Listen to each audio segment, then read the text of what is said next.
What's going on, my gamers and ballers, and welcome to day 2 of eFIBA Season 1, in which we still got national teams fighting and clawing to be crowned champions in their region in NBA 2K. Yesterday was insane. We had the eFIBA Asia qualifiers, but today we have the eFIBA Africa qualifiers, and I'm so excited, and especially to work with this beautiful man to my left. Chris Simpson, how you feeling, man? Mate, Vince, excited, delighted to be back for day 2. We had so much fun, all right? We figured out we're separated at birth, kindred spirits. We got the energy going. The big story today is 2 former champs are going to be playing in their respective pools. This is going to be pretty epic. Oh my God, I can't wait. And I know some people are just coming in for the first time. You're saying, oh, this beautiful couple right here, what are they doing hosting? Well, I want to ask real quick. Give me 3 things that maybe people don't know about you that you maybe didn't say yesterday, but they want to know. Well, I appreciate it. Well, first of all, I'm half Australian, half Irish. So shout out to Dublin. Shout out to Sydney as well. Of course, had the absolute privilege of calling the FIBA Opens in the past and some truly amazing finals there. And I guess we got a baby in the family as well. He's like Latvian, Australian, Irish, so he's got to declare for one national team eventually, but should be fun. That's fantastic. To start it off, actually, yesterday I said I'm Jamaican Chinese for my mom, my dad. I'm actually Black, Irish, Italian, and Scottish, all right? Now, if you listen to the stream, I'm a huge anime fan. And right now, Robin's back. I want you to look at this right here. If y'all know about anime, right there, that is Naruto. You know. And also, I actually wore this outfit on purpose. We're in Africa, okay? And I want to say to all my Wakanda fans forever, let's do it for Black Panther. But I'm so excited to get this day started. And what we're going to start off today is that we're going to give you highlights from the eFIBA Asia qualifiers right now. Look at that. 3 and another Great fast break off the blackboard. And I'm telling you, I am hyped. This is the first game of the eFIBA Season 1, Mongolia versus Indonesia. Let's get it going. The national colors on the teams right here. 5v5. First possession of eFIBA Season 1. Fuego with the ball. Corner man wide open. And our first 3, Vince. A beautiful backdoor play.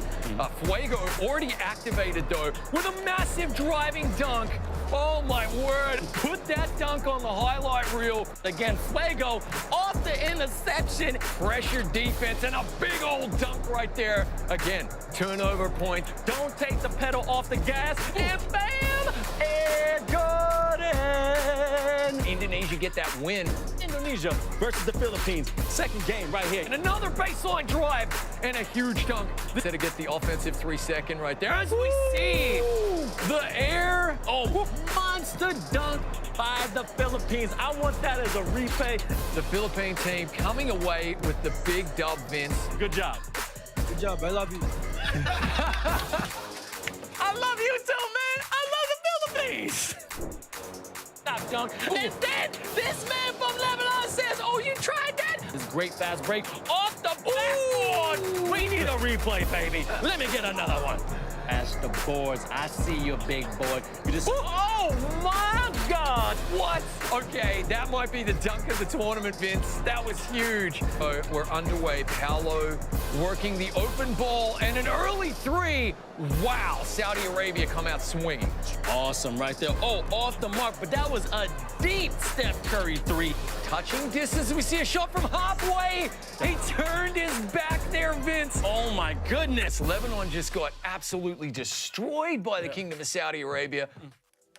We are back right here, eFIBA Season 1. You just saw some booming highlights from the Asia qualifiers. Chris, are you still impressed from yesterday? Oh my God, mate. It was hard to sleep last night. It was such an epic day of action. Shout out to the production team on that highlight reel right there as well. The player reactions, which I guess we couldn't see them live necessarily all the time, they made it all the sweeter. I got a shout to Fuego. He gave me a DM and he said, yo, thank you so much for showing support in Indonesia. Can't wait to play in the finals. Congratulations. And I did tell you, we're going to start the eFIBA Africa qualifiers, but we got to give congratulations to the 4 teams that advanced for the eFIBA qualifiers for the Asia. And those teams were Saudi Arabia, Lebanon. Then also we had the amazing Indonesia and the Philippines. Yeah. How impressed are you by them? Yeah, massively. It has to be said. I mean, we've got our two favorites for those finals right there, the Philippines and the Saudi Arabia team. Saudis, by the way, going for the four-peat, which is history when it comes to eFIBA. That's going to be massive. Okay, and also really got to give another shout out. Thank you so much for Mongolia and Qatar for participating. I'm telling you, it means a lot for your country. Y'all showed out, y'all played your hardest, and hopefully we see you again. But now it's time to go for today's games, and I can't wait. Now we got the teams for the eFIBA qualifiers of Africa. And I'm telling you right here, let's take a look, because this is a beautiful country, and talk about these nations. Yeah, absolutely. And hey, look, a bit of housekeeping to begin with, though, just to let everybody know, due to technical issues, Benin and Ghana won't be able to participate. But look, that is, one of the risks of running a purely online tournament. Occasionally we'll come up against hurdles like that, but I'm sure they'll be back in future eFIBA Season 2. They won't be there today, though. But again, we got Tunisia, Egypt, Madagascar, we got still Côte or the Ivory Coast, Burkina Faso, and Morocco. I mean, 6 nations are still playing with us, but one of these teams is going to come out top, and I can't wait to see which one. Do you have a favorite for this? Yeah, look, it has to be said, former champs are always the ones to watch, okay? So we've got both Ivory Coast in one group, but also Egypt in the other group. But Egypt in this first group we're going to be having a look at here, Vince, I think they are going to be the team to beat, and they're going to be coming out against Burkina Faso and then playing the doubleheader, so back-to-back games against then Tunisia. But honestly, we haven't seen Burkina Faso before. We know Tunisia can ball as well. Yeah. This is going to be an incredibly tight Group 1. Yeah, exactly.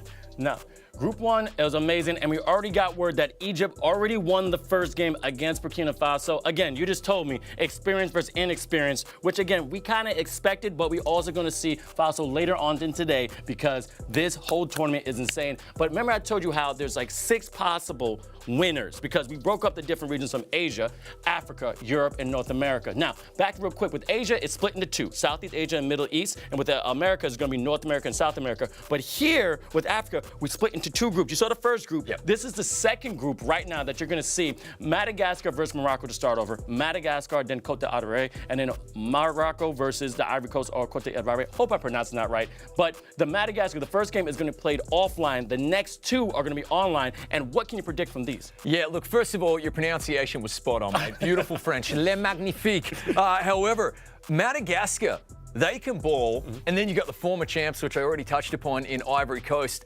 That, for me, is going to be just a really good matchup right there at 18:15 is the timestamp. But we can't write off Morocco either. And what we're seeing, particularly when it comes to 2K, this grassroots level just flourishing of esport athletes. And these basketball federations, it has to be said, FIBA leading them into the esport arena. And they've been supporting the players and building these national teams so well, Vince. Now, I want to remind that the time you see in the middle is CET, Central Europe Times. That's 1700 and then back in the day. So remember, CET time and ancient normal time where you are. However, let's get to another part of this beautiful season in which we have what you call eFIBA squad members. I got to introduce one of them yesterday. He's handsome, he's amazing, and he's from Turkey. He's becoming my friend. We send DMs all the time, and his name, I'm gonna say it one more time, it's Alper Beachin, but we call him Bison. How you doing, brother?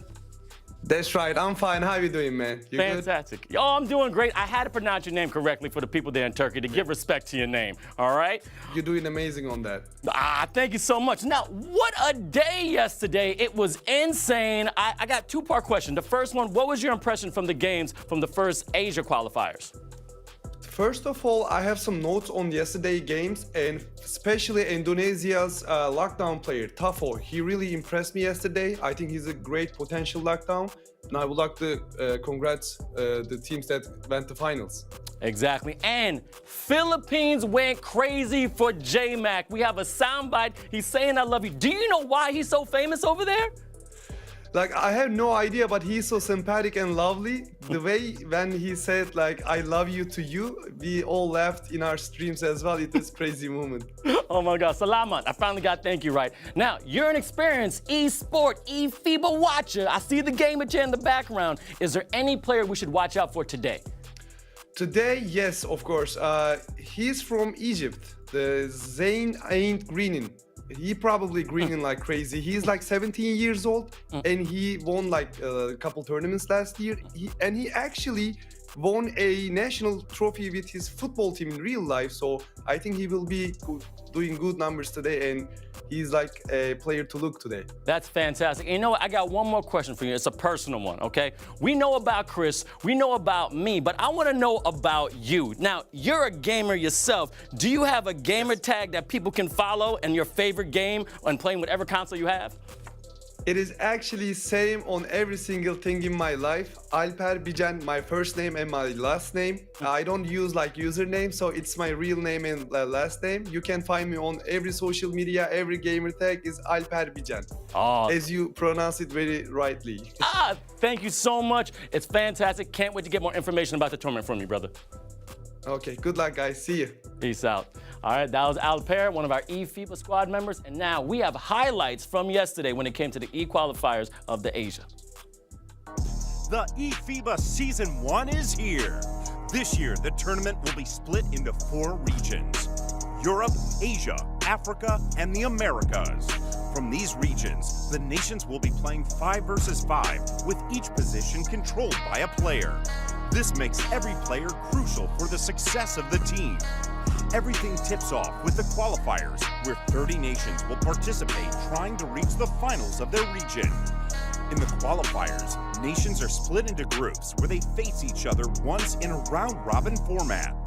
The top 2 from each group will progress to the knockout. The semifinals and final will be decided in the best-of-3 format. From here, the nations from each region will fight to be crowned the champions in the first ever eFIBA Season 1. Catch up with us live on Twitch and YouTube. And that was the breakdown on how the tournament is going to work. And I said before, we got a possibility of 6 winners from different regions all over the world. I can't wait to see more. Yeah, absolutely, Vince. And I really like the format as well. I think from a latency perspective and just to keep the competitiveness as well, they've got the countries grouped together geographically. It means the connection is going to be as good as possible. Better, I guess, viewers and also better player experience. So can't wait, mate. I can't wait. And telling you, we got some fantastic games from the Africa, you kept talking about Egypt. Egypt, yeah. I'm really going to watch through and through. We got a lot of players that actually play in real life, as Alper told before, and we're going to get into it in a little bit. But the first game is almost underway. I'm telling you, we're going to have Tunisia versus Egypt and take down this matchup. Yeah, here we go. Look, there's the Tunisian lineup right there.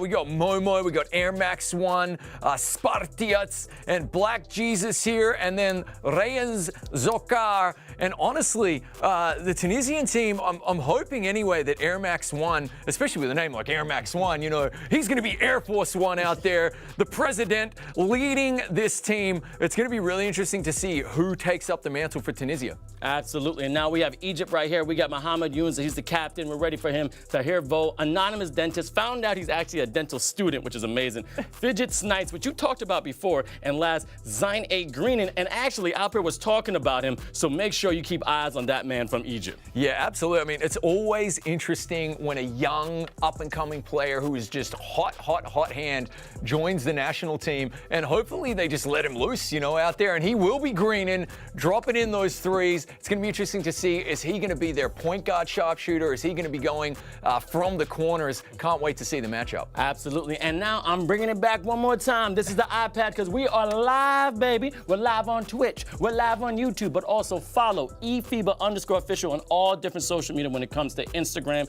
Twitch, Twitter, and also Instagram. And I'm going to the iPad right now. I'm going to get it right. This is how we live. Ryan, you're back. How you doing, brother? Instagram, go Egypt. We got Egypt, Tunisia, Emmy Biggie. What's good? Now, PBE Social, J Mac is he's already got fans.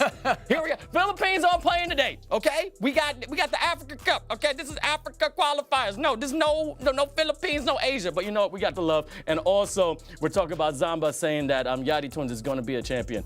That was amazing. But I'm telling you, let me see the flags, all right? I want to see the flags for Tunisia. I want to see flags for Egypt, okay? All through the stream, I want you to show as much support as you can because I'm telling you, these players know. I mean, they're playing live. Is that not right? They are, Vince, and they're representing their nation's national pride is on the line. They're putting on the digital national jerseys here. But I also want to see not just that, I want to see hot takes. We are reading the chat, and we're reading all through the game. Let us know who's going to be the best player, who's going to be the best performer, who's going to win. Obviously, we have the prediction polls going as well. But type it in the chat. We love hot takes. It lets us, you can be the analyst with us as well, right? Absolutely. And right now, I see Tunisia is throwing some flags. You already got some shaking emotes. And again, use the emotes on Twitch. When I was hosting on Twitch, that's one of the most fun things to do, all right? Yeah. Make things entertaining. We want to see that chat going crazy. And also, we're going to have a poll. The first poll right here, I'm going to press it. We got Tunisia at 71% and Egypt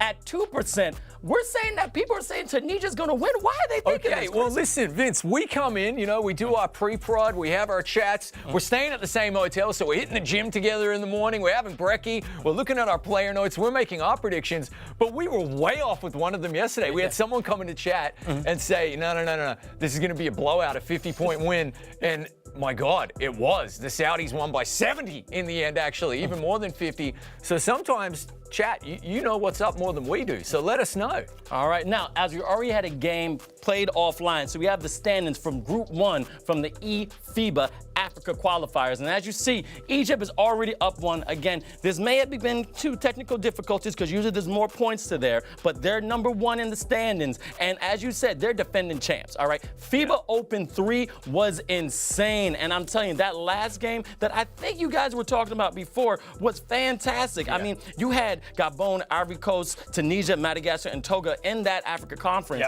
And now there could be a rematch between Tunisia and Egypt, right now, but maybe in another tournament could be another championship. Yeah, absolutely. I mean, so you're getting champo game, quality games here at the pool stage, which is what I really, really like. And this is just Group 1. There's another group as well where Ivory Coast former champs are playing. Look, Egypt come in with the target on their back. They are the reigning champs, which means everybody's going to feel like they're playing their final when they play against Egypt, okay? They've got something to prove. They're coming back for the repeat. We saw Saudi Arabia in day 1 of eFIBA Season 1 come back effectively in the pool stages, defend their crown. They're going for the 4-peat. Egypt going for the 2-peat. It's a lot of pressure on these young men as well. I love the format, though. I love the round-robin format, Vince. We were talking about that yesterday. You lose one game, you might be going home. I love the pressure. That's up for grabs. And also, I'm going to check this matchup one more time because I'm looking at Tunisia, and they got some good players. But you're saying about, I said Air Max 1. I mean, is there any other players you really know pretty well on the Tunisian team? Momo and Air Max 1, and we are not going to have to wait too much longer, Vince, because the players are just about ready to come out of the digital tunnel here. They're ready to represent their nation. We've got our first televised match right here as we see the team captains locked in, communication ready to go.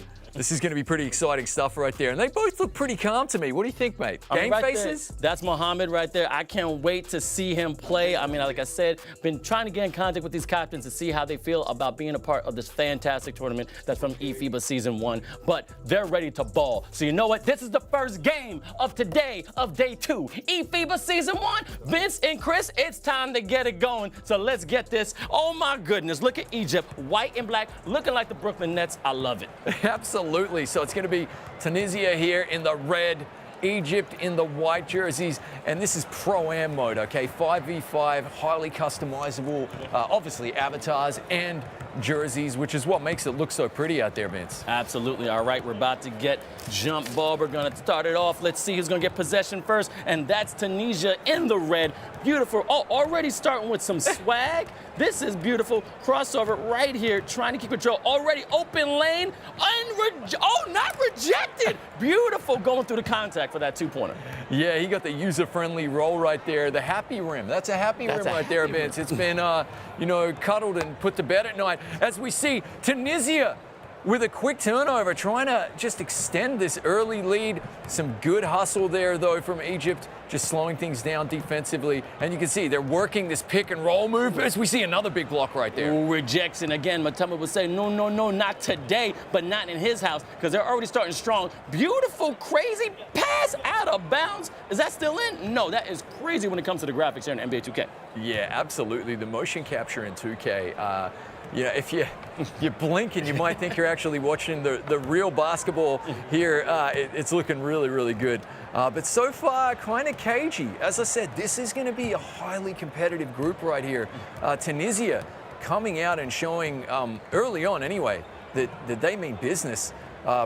Passing up on the three. They are trying to work the ball to Jesus here, and he misses, though. Man, great now, big man, but again, got to finish it. Those are easy points. Still 2-0, 3:49 left in the first. That is a deep three, nothing but the back of the rim. But as you see, we have the lineup, as you can see on the right. Mohamed Yuza is the first one. That's the captain of the Egyptian team. Make sure you take a look at him, because he may be a dominant force here in Egypt. Yeah, absolutely. And we were really keeping a lookout here. Oh, for the shooting that we were expecting there. Greenan knocking that in, and well, more of the same, please. Oh my goodness! Now Tunisia getting control. Beautiful backdoor, two-handed jam by the big fella. That's how you finish through the contact, and fantastic flush right there at the rim. Yeah, and that's just kind of going to be a little unsettling for the Egyptians. We see a quick shot from the corner and a miss, just showing Tunisia that, you know, they got a few tricks up their sleeve right there, as we see both captains pretty much, you know, calm, focus, locked into the game. Nothing to write home about necessarily there. But so far, so good for Tunisia. I think they'll be happy with the pace of the game. They'll be happy with some of the cuts they're making. But likewise, Egypt, pretty good defense. I mean, great defense. Already seen 2 blocks already from this Egyptian team, and they were definitely working together. And also, I'm seeing the captain already speaking to his teammates. Now, communication is key, not only when it comes to virtual in real life, but when it comes to this fantastic tournament, because if you don't know what you're talking about, then you may get some miscommunication, and something like this could happen. Yeah, and as we saw them work the ball really patiently there and find their open man for the three, but they just didn't quite stroke it. That could be a little bit of nerves as well, Vince. Like we said, guys, this is international eFIBA Season 1 basketball, representing their nations, and it's a lot easier said than done, you know. It's a lot easier on the commentary desk than actually playing these games, mate. I know, but I've never seen an air ball in 2K yet, and I just saw them for the first time there. I guess the nerves is getting to them, but I'm telling you, they have to take a second, take a deep breath, and come in with a beautiful fast break dunk by Tunisia. That's the Red Riot. I'm loving seeing this. Yeah, that was really nice. So we've seen like 3 elements already to their repertoires. We see a beautiful two-handed dunk, and that was just a calming basket right there for Egypt to say, let's stay within 1 point. Hey, a 1-point differential, my favorite in all of 2K, Vince, because anything can happen. Anything can happen, and I like that back and forth. They're making sure that they are there, they are aware, and they're making sure they're going to try their best to get this win. Great offensive rebound by Tunisia. Great pump fake. Now that's realism to the max. That was really nice right there. But look, Tunisia are showing they can work it into the big man. They've got the baseline backdoor cut. They've got the three, and they've got the quick transition bucket. They've been practicing as we see Greenan pull up, and another miss for Egypt. But you can see what their main tactic is. It's greening, working kind of anywhere from the top of the key to just about the wings, trying to get those open threes. Meanwhile, at the other end, we're going to get our first free throws here. Tunisia just showing that they've got a lot in the repertoire. I'm really impressed early on in this one. I mean, right now, this is a grudge match. These two are enemies. They're trying to make sure who's going to win. But also, I'm thinking about they have more ball movement. Both these teams sound like we saw Saudi Arabia. They had one tactic, behind the three. That was it. I'm seeing more of a balance when it comes to these two teams. They're trying to find out if they can drive. They're also using picks. But this crazy three, as soon as I said it, you know what? Maybe they did take the Saudi Arabia playbook, because that was a beautiful, nice drain behind the arc. Yeah, absolutely. Really, now they went full court pressure as well there. Already in the bonus, so it's scrappy out there. But very interesting to see as we see the first free throw knocked in. Really nice work here from Chiba. Knocking in another one. Tunisia will be happy with this early lead, but Egypt know what they want to do. They want to hit threes and then go full court pressure. Exactly. Point guard now Greenan again. Alper said get a guy on him. Great pump fake to the big man into the corner. They're definitely taking advantage of using the pump fake, trying to get the defender off his feet so he can get down to the lane. But then a great running three from top of the arc, like reading rainbow. It was clear as day.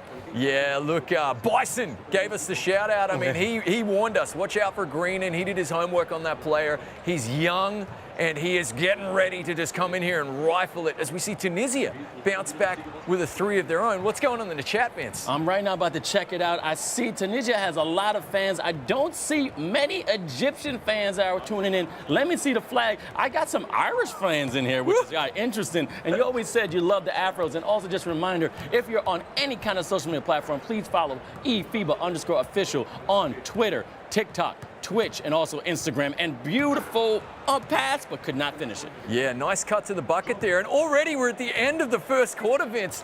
It's going so quickly here, mate. This is like, I want the games to last a little longer if they could.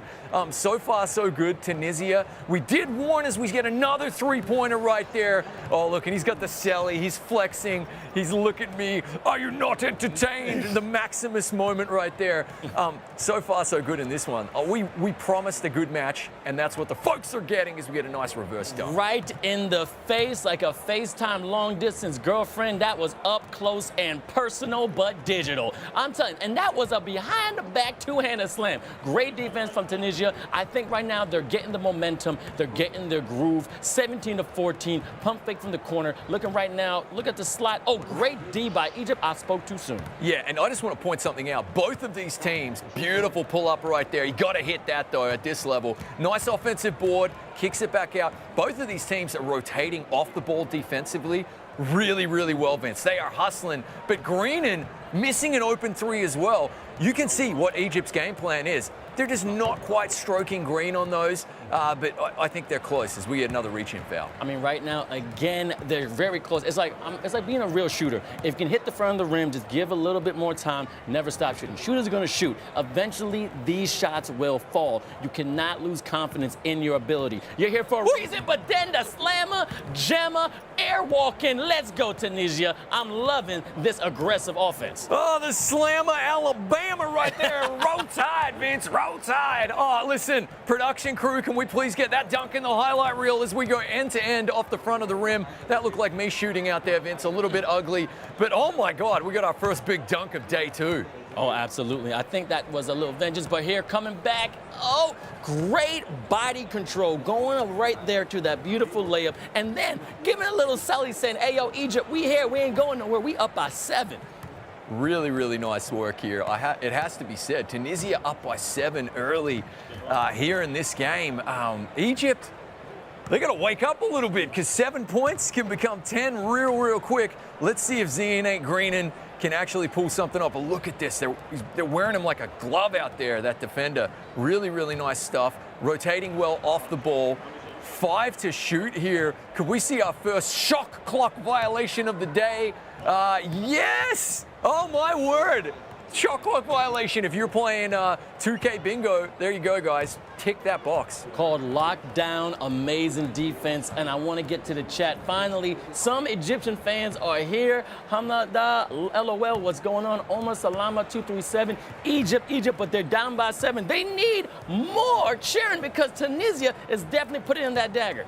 Roger that. We've got a correction, Vince, because we need to give credit where it's due. It's not the Irish tricolour we're seeing in chat, mate. It's the Ivory Coast flag. It's the Ivory Coast? Hey, I am sorry. As an Irishman, believe it or not, even I've made that mistake before, mate, so don't feel too bad about it. It can happen. Shout out to, obviously, our Ivory Coast fans in the chat, but also I have it from my sources, as we see in really nice free throws, that come eFIBA Season 2, the Irish and the Australian teams, Vince. Oh. If my sources are correct, they'll be back. Oh, my God. You heard it here first. Breaking news on the desk. Breaking news. That's the fantastic work from the production crew. Thank you so much for the correction. So shout out to my Ivory Coast. All right, we're going to see you later on today. But, oh, my God, a roll-in 3. I actually want that as a replay. You don't see that often in NBA 2K because the realism is real. Yeah, absolutely. That's what we call the home field advantage right there, isn't it? The user-friendly roll. I wish every rim was like that for me, but it's not, unfortunately. Here we go, trying to add to this lead as we see a beautiful dunk at the other end. A 12-point first half lead right here, and activated player for Tunisia.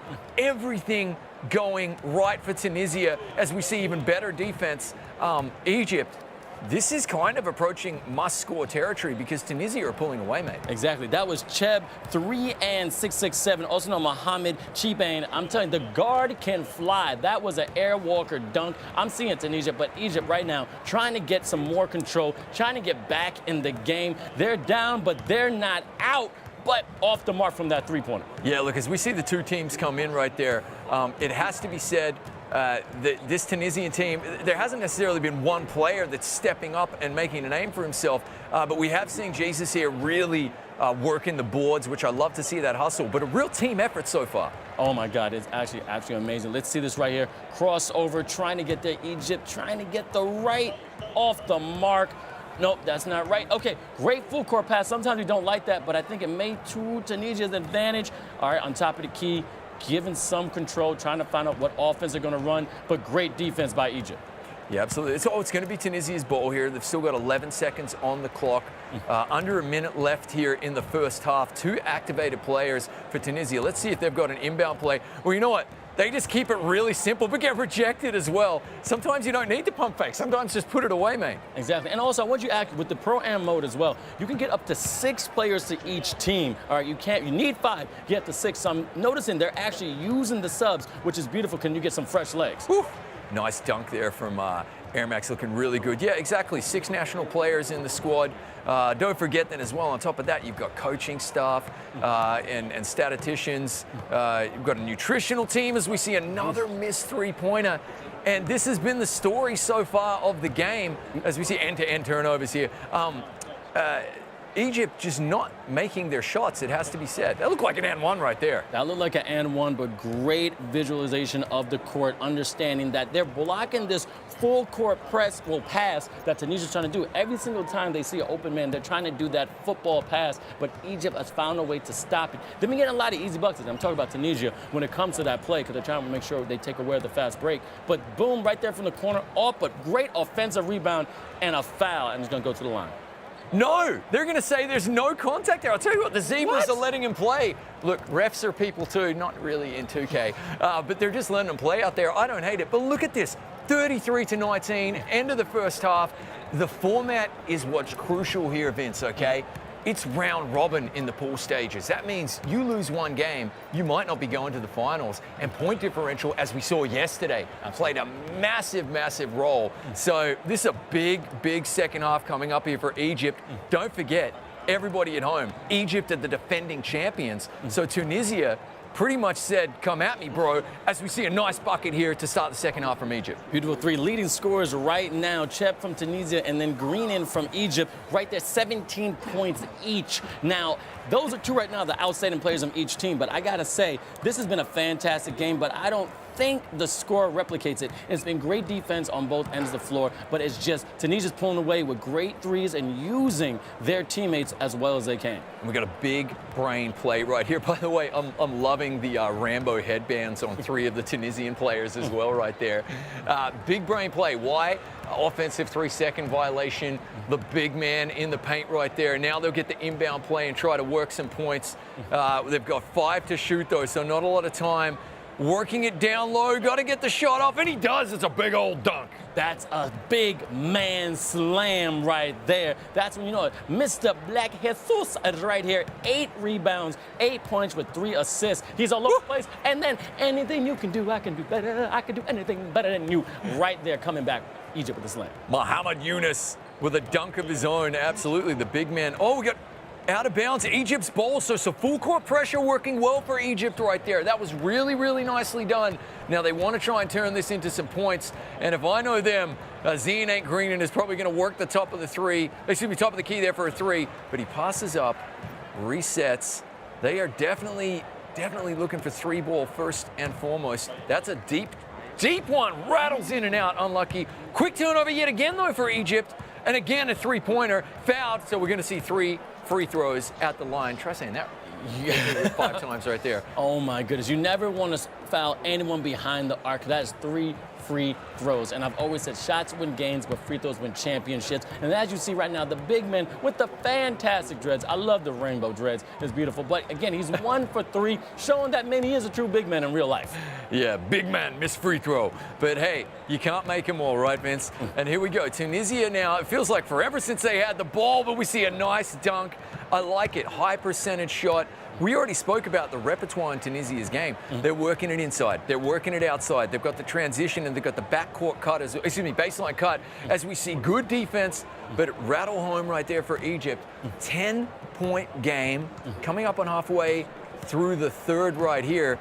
Mission nearly complete for Tunisia, but this is where the pressure is going to get big as we see an air ball right there, and perfection will be demanded, Vince. 2 air balls in 1 game, but I see the chat is going crazy. Tunisian fans are still there. Kizil, what's going up? How you doing? Tupac, FTW, I see you. 7 Zamba, all right, and Emmy Biggie, they're going crazy. They're rooting for Tunisia. I know Egypt is in the chat. Again, follow us on all social medias. That's going to be eFIBA_official on TikTok, Instagram, Twitch, and Twitter. As Egypt right now takes control. He's in the corner. Pump fake going up. A layup. Easier than taking candy from a baby. Wow, they're going to count the N1 here, so a potential 3-point play. Of course, big man shoot free throw. Big man miss free throw. And but still, this 10-point buffer for Tunisia. We're seeing the game break down a little bit now. It's scrappiness, desperation from Egypt as they're trying to chisel away here at this lead. But at the same time, Tunisia getting a bit nervous as it's cut to 8 here. Can Tunisia keep their heads about them, survive this full court pressure, and keep pouring in the buckets, or will Egypt claw their way back? That is going to be the story here in the remainder of the third. Right now, and you could break that full court pressure. Just pass the ball around, as you see, underneath the basket, reverse layup off the mark. But Egypt with possession, and I just got word, we're going to have the captain for the Egyptian team for the interview at the end of the game, no matter win or lose. So if anyone in the chat watching live on Twitch has a question for the captain, wants to know what he thinks about his team, how he thinks about the rest of the tournament, let me see you in the chat, my Egyptian fans. Beautiful 3-pointer there, and that might be one of the best offensive plays we've seen yet, Vince, from Egypt. They were patient. They didn't hesitate. They found the open man from 45 out, and he just nailed it. As we see a nice big block on defense right there. Good offensive board, but only 10 to shoot. And here come the real Egypt. Have they finally shown up, Vince? This is the team when you could put it out. And here we see another corner 3, back-to-back 3-pointers, and the game is only 2 points. Tunisia with a timeout to pump the brakes and basically say, well, what just happened? They just got hit by an Egyptian whirlwind right there, Vince. Oh my God, that was an Egyptian sandstorm, all right? Look, they were down, but they were not out. As you just saw, the captain, Muhammad, was like, let's go, baby. We're not done with this game. Now we got it to 2. Yes, it was a 10-point deficit, but the game was far from over with this foul right here. They're not gonna quit, and I gotta see my Egyptian fans in the chat. Let me see those flags, baby. Yeah, really nice stuff. That's what we call a good foul. Even though they're in the bonus, it's all good. You want to make the opponent work for their buckets, but at the same time, a steal there, a turnover, and some quick points would have been tied ball game, so I like that foul. And here we go. Egypt working the open 3, and now, yeah, look, Zian B. Greenan has found his stride. That is 3 3-pointers in a row for Team Egypt. And that is exactly their bread and butter. They're feeling themselves right now. Absolutely. And Tunisia right now is kind of on their heels because Chap, who's been dominant most of the game, is getting locked down as we speak. Beautiful defense from Egypt. That was fantastic. Oh, off the back of the rim. Good rebound, and now they have control possession. Yeah, this is the big possession right here. Can we see our first lead change since the first quarter here, Vince? We got 30 seconds left. There's a foul. Is he going to the line? Yes, we're in bonus. So here we go. Can he make both of these free throws here? Zian Greenan, I'm pretty sure he will. There's the first one. First lead change since the first quarter, Vince. You see the captain really proud of his teammates saying, yes, let's go. And I did say Egypt, all right, because it's going to be, we talked about it's a new word, Geed, right? Geed. Everything is Geed. So Egypt is doing amazing, but as you can see, they're now first time leading in this game, 41-42, and it's coming toward the fourth quarter in less than 20 seconds. No, they're trying, oh my goodness, beautiful open rebound and just hanging on it. A little disrespectful right it. He really did look like a sloth hanging from the tree, just chilling there on that big dunk. And I love a one-point basketball game because anything can happen every single possession. Zine Greenan is activated and he misses the three. Final seconds here of the third quarter. There we have it. Tunisia managed to claw back that 1-point lead, but let's not forget, Egypt in the third quarter. That is the story of the third quarter. They came back and took the lead just for one possession. Just for one possession, but still, as you said, a one-point game, anything can happen. It's basically roulette because with this great three from the corner, the big fella looking like a Luka Doncic. That was a fantastic three by the big center. And for real, you really are when you're one of the corner shooters on a 2K team. As we see a nice pull-up right here. And he missed, though. That's two bad misses in a row from Greenan, but you know he'll keep shooting Allen Iverson style. When you're a corner shooter, Vince, it's a lonely existence. You might only get, you just got to sit there, wait for the ball, and then be perfect, right? However, when it does come to you, you got to be perfect, and he was. I mean, as of right now with Tunisia, Cheb is throwing amazing passes and has been scoring absolutely whenever he is. And I gotta admit, watching him play is actually highly impressive. I didn't think he's gonna be that good on the Tunisian team. I mean, we still had Black Jesus, we had Rizakor, but he's definitely showing out. And also, the captain is just being a great support system right there on that Egypt team. Well, look at that babyface assassin, bottom right-hand corner. Zine Greenan, 17 years old, has won international cups playing soccer in real life as well. So he understands teamwork, but he also understands scoring, okay? And that's what he's been all about.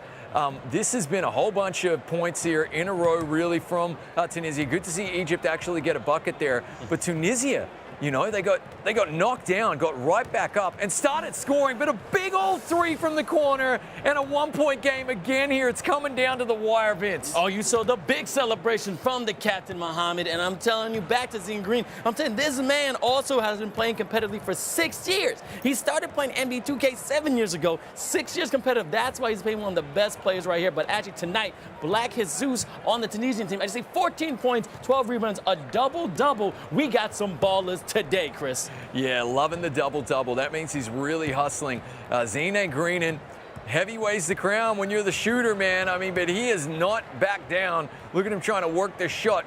Are we about to get another shot clock violation right here? Got to pull the trigger. There it is. It's a miss, but a good offensive board. Mohammed kicks it right back out. They know their game. That is 4 misses in a row for Greenan, though.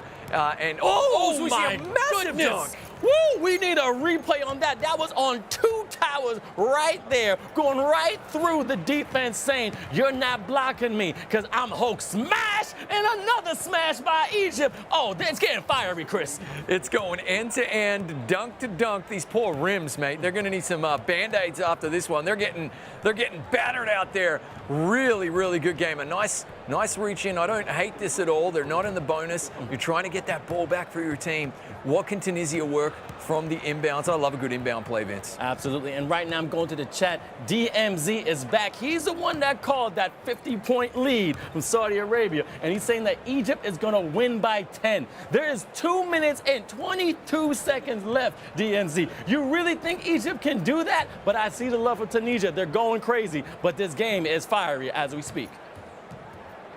Yeah, absolutely. First really close game we've had as well, Vince. You know, they've been comfortable wins so far. As we see a nice drive and a dunk right there.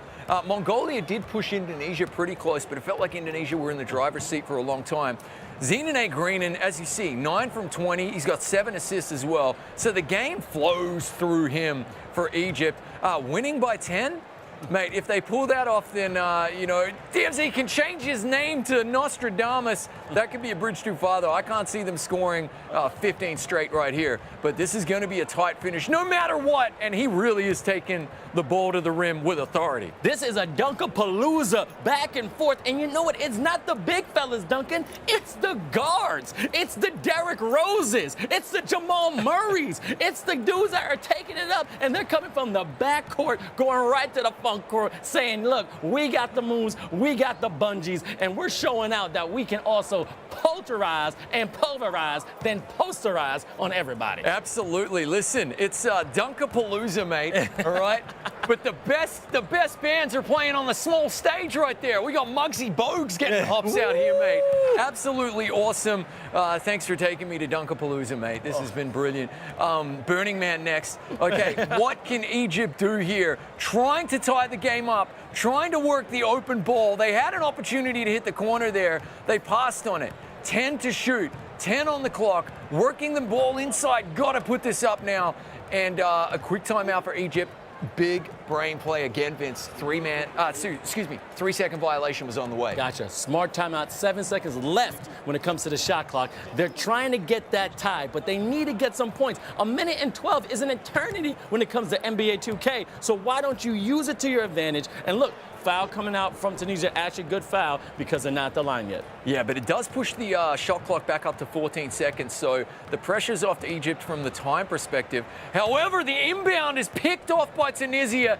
That might be one of the biggest plays of the game so far, and it came from an inbound.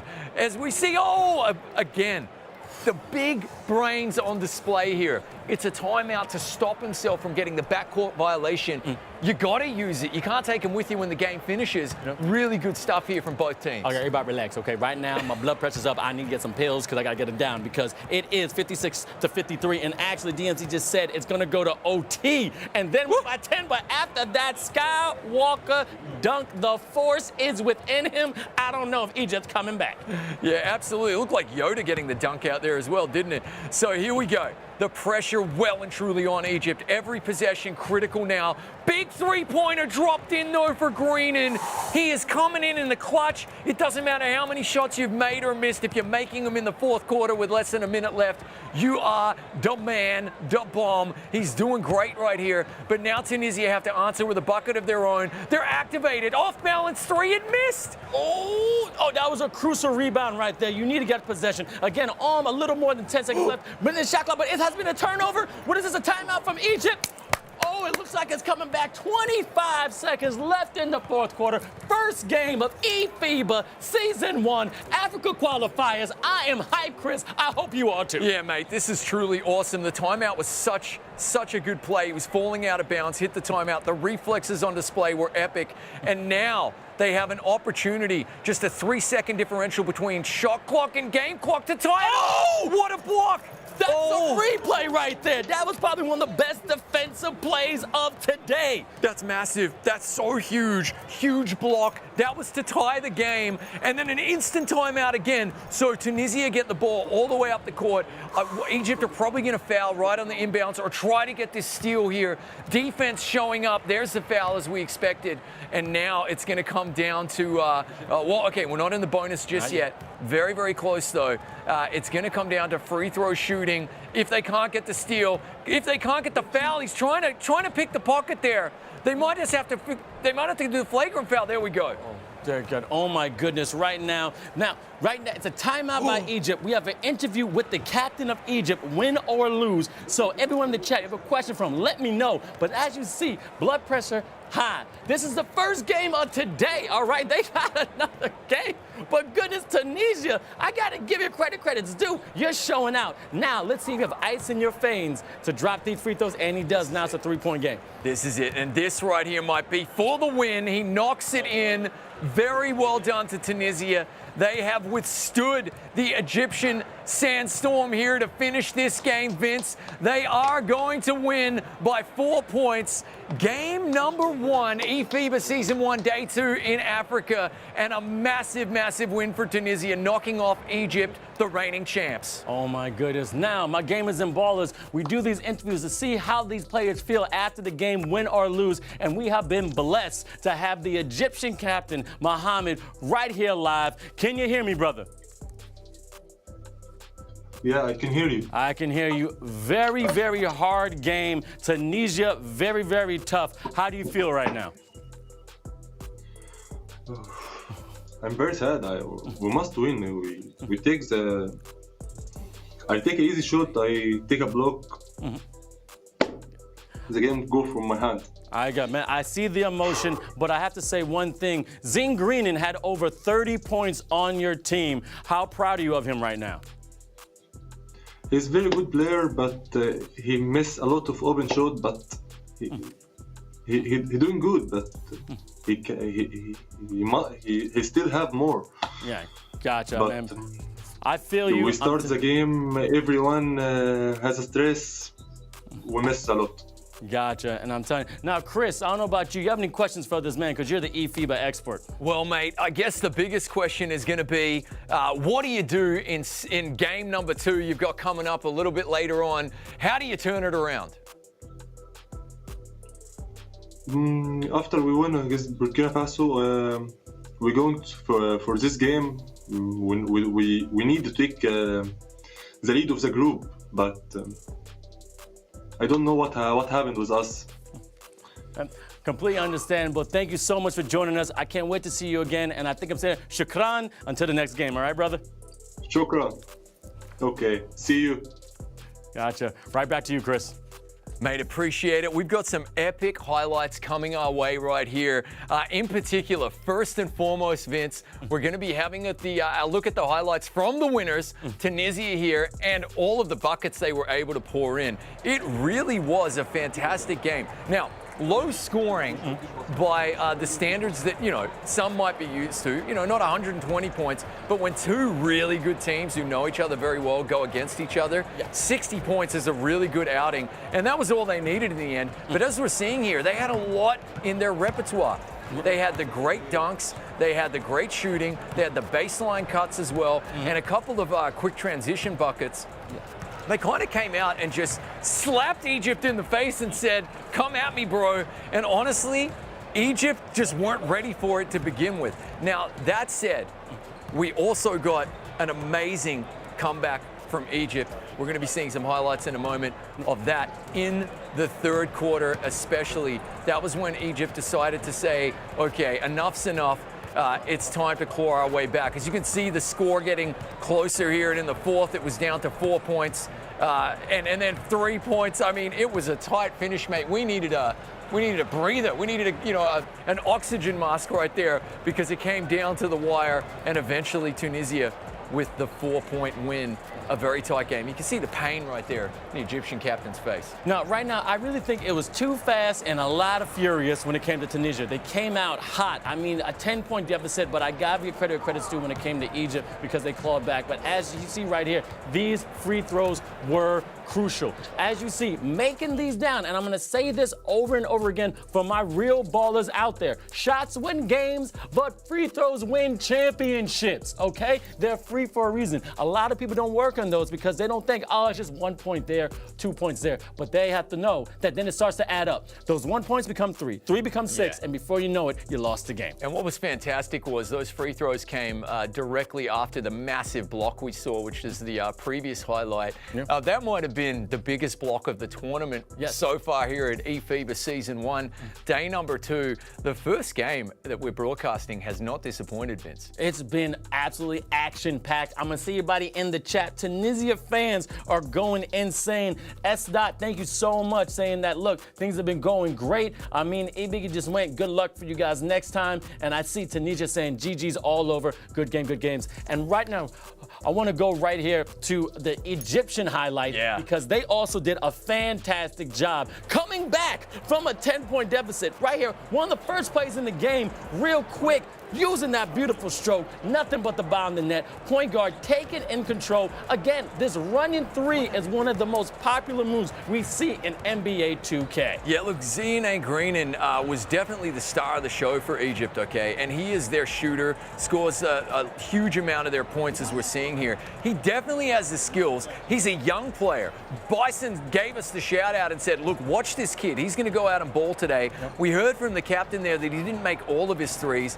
That is what, unfortunately, is expected of you if you're going to be the point guard sharpshooter archetype, because the entire game, win or lose, effectively is in your hands. You are expected to make those shots, and when it comes down to it, you only lost by 4 points. So 1 or 2 of those extra missed threes go in, and you're winning. But I gotta say this, as a baller myself, no, I'm not gonna say that because them 4 points are different when you got down by 10 in the beginning. Once you start digging yourself a hole, then it's about climbing out. You gotta keep it on the level playing field at all times, especially with NBA 2K. And the celebration right there from the captain, Mohammed, saying, yes, let's go, because my brothers are up for battle. And yes, Zenit Green did great. I mean, he's over 30 points. You scored over 30 in a professional, beautiful game of NBA 2K. And there's some skill. Mate, the pressure is on for these young lads as well. He's only 17, representing his country. You know, tens of thousands. You know, we've had millions tune into the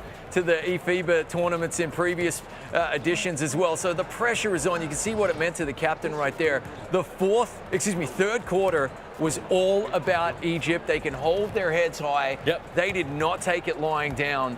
They came into the third quarter and said, you know what, enough's enough. We're going to make a game of this. And for just the briefest of moments there, Vince, they had a 1-point lead. Just for the briefest of moments in the third quarter. But then, to Tunisia's credit, they came back, they took the lead back, and they held on to it. As you just saw, and those dunks were crazy. It was a volley. Dunk, dunk, dunk, dunk. Dunkapalooza. Get your tickets, because I can't wait to see some other games for today. But I got to see the standings of the first couple of games of the Africa Qualifiers here in eFIBA Season 1. Now, as you see, Tunisia up 4 points with 1 win. Again, Egypt -3, and because of certain technical difficulties, Burkina Faso is down 1. Yeah, absolutely. However, Egypt aren't necessarily completely out of it. That's going to be like the good news. You know, they're gonna have another chance. As I was saying to the captain there, how do you bounce back psychologically? That was going to be the key right there for them. You know, it might not be until Tuesday, Wednesday, but they're gonna more than likely get another shot, unless we can see Burkina Faso come out and cause a massive upset here against Tunisia. Egypt will be back, but now the pressure goes to this other young team. First time appearance right here in eFIBA Season 1 for Burkina Faso. It's going to be a really, really interesting game coming up. I can't wait. And also, we actually did a highlight of one of the players on the Egyptian team. We actually had a great interview with him. This right here, as you can see to my right, is Mohammed Yunus. Again, 26 years old, eFIBA Africa winner. Now, he won in the eFIBA Open 3, but also, I'm finding out he's actually a real professional basketball player. And I have a question for you. My eFIBA expert, Chris Simpson, aka Trumpet Monkey. Follow him as soon as you can. How important or how useful it is of being a real player in real life than playing in 2K? Yeah, I think it's critical. I think what we're actually seeing when you look at the Filipino team there yesterday, there's a lot of similarities between a real-life basketball player and an e-athlete. They're probably spending just as much time in the gym, you know, that many hours a day training. They've got the coaching staff, they've got the tactical staff, nutritionists as well, the sleep patterns. So I think it really helps that you've been an in real-life player and now you're going to be an e-athlete. You understand teamwork, you understand the grind and how much it takes to be brilliant. Plus, he's a leader of men. You know, he's experienced IRL, which means when it comes to the digital world, he can do it. Exactly. Again, he played competitively in real life. He's been playing 2K for over, I think, 6-7 years. Okay, and 2 times competitively. And also, I just want you to know, he's also a power forward and small forward. The way he played, do you think he's a true forward, though? Yeah, I do. And I got to tell you, you know, kind of multi-discipline right there. It means he can get down in the paint, get in the thick of it, get ugly where you and I don't want to be found at all. Or he can play from the wings and stroke it green from out there. But, you know, real life and on 2K, that's pretty respect right there. And also, we got to talk about his favorite team, the LA Lakers, okay? Now, I never asked you this, Chris. Do you have a favorite NBA team? Well, you know, growing up, Magic Johnson, definitely my idol right there. And obviously the massive rivalry with the Celtics. You know, we're kind of seeing that type of rivalry brew right here there in the Africa Conference because that was a big win for Tunisia. Now Egypt can maybe bounce back. Okay, also, and I just want to say real quick, mine was Vince Carter. Always been a fan when he was at UNC, that North Carolina Tar Heels. Then at 98, going to the Raptors. So I was a Raptor fan 4 years. Also a T-Mac fan when I found out they were cousins. And I was like, yep, I'm not leaving the purple, the black, and the red ever. I mean, that's one of my favorites. Did you like the Raptors? Oh, yeah. Listen, Vince's dunk contest win as well. What year was that? Was that 98? That might have been like... That'd been 98, but it was in the 90s for sure. I just remember at the time, every kid on the basketball court at lunchtime was trying to replicate that and obviously failing epically. But hey, it's good to have heights to attain. Okay, and now right now, I have one question for you. How does it feel, okay? You see these beautiful countries fighting on this fantastic platform, being a representation of their country. What do you think it means to these players to represent their country, especially with the eFIBA tournament? Yeah, I think it's massive. I really do. As we've kind of already alluded to, many 2K players that are playing in the eFIBA Season 1 have also been IRL basketball players for their countries. This means just as much to them as it does suiting up in the real world. Yeah, it might be a digital jersey, but they're training hard, as we just touched upon. Yep. They're working so hard to represent their nation. And honestly, there's probably even more people watching them play due to the digital format and the fact we're going across Twitch, YouTube, and TikTok at the moment. So many eyeballs on them, so the pressure is on. I think it means a lot. I think they're very proud. Now, we got the captain of the Turkey team and also the captain of the Spain team, Taku, and also Mario, who basically have this beautiful feature. And how does it feel in that basically representing their team in eFIBA is one of the biggest achievements they have? Check it out.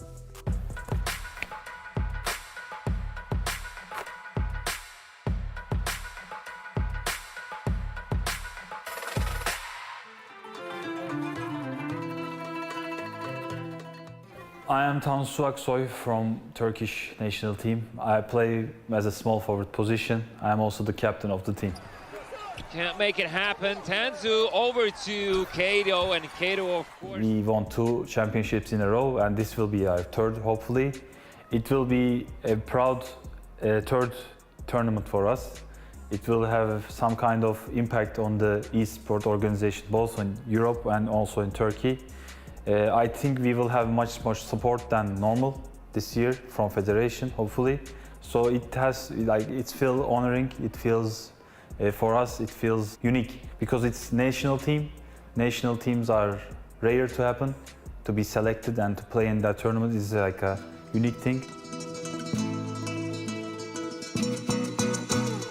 Hello, I'm Mario Ortega, center for the Spanish national team in FIBA basketball. Ave Mario 32 here on your screens, and Jesus. If I told a younger version of myself that I would be here representing my national team and all that, I wouldn't believe it. Because at that time, the scene wasn't developed at all. I was playing for fun.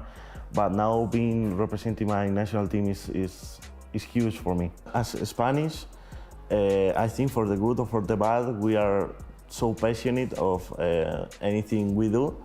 And I was hosting the training camp for making the last selections on the team. And I saw it there. Like everyone is so passionate. Like everyone is gonna give their 100% all the time. And I think that was make us like different. Like we are gonna give our all the time. When you enter a tournament, you have to go with the mentality of winning it. The main goal is to win, and for me, we are favorites to win like every tournament.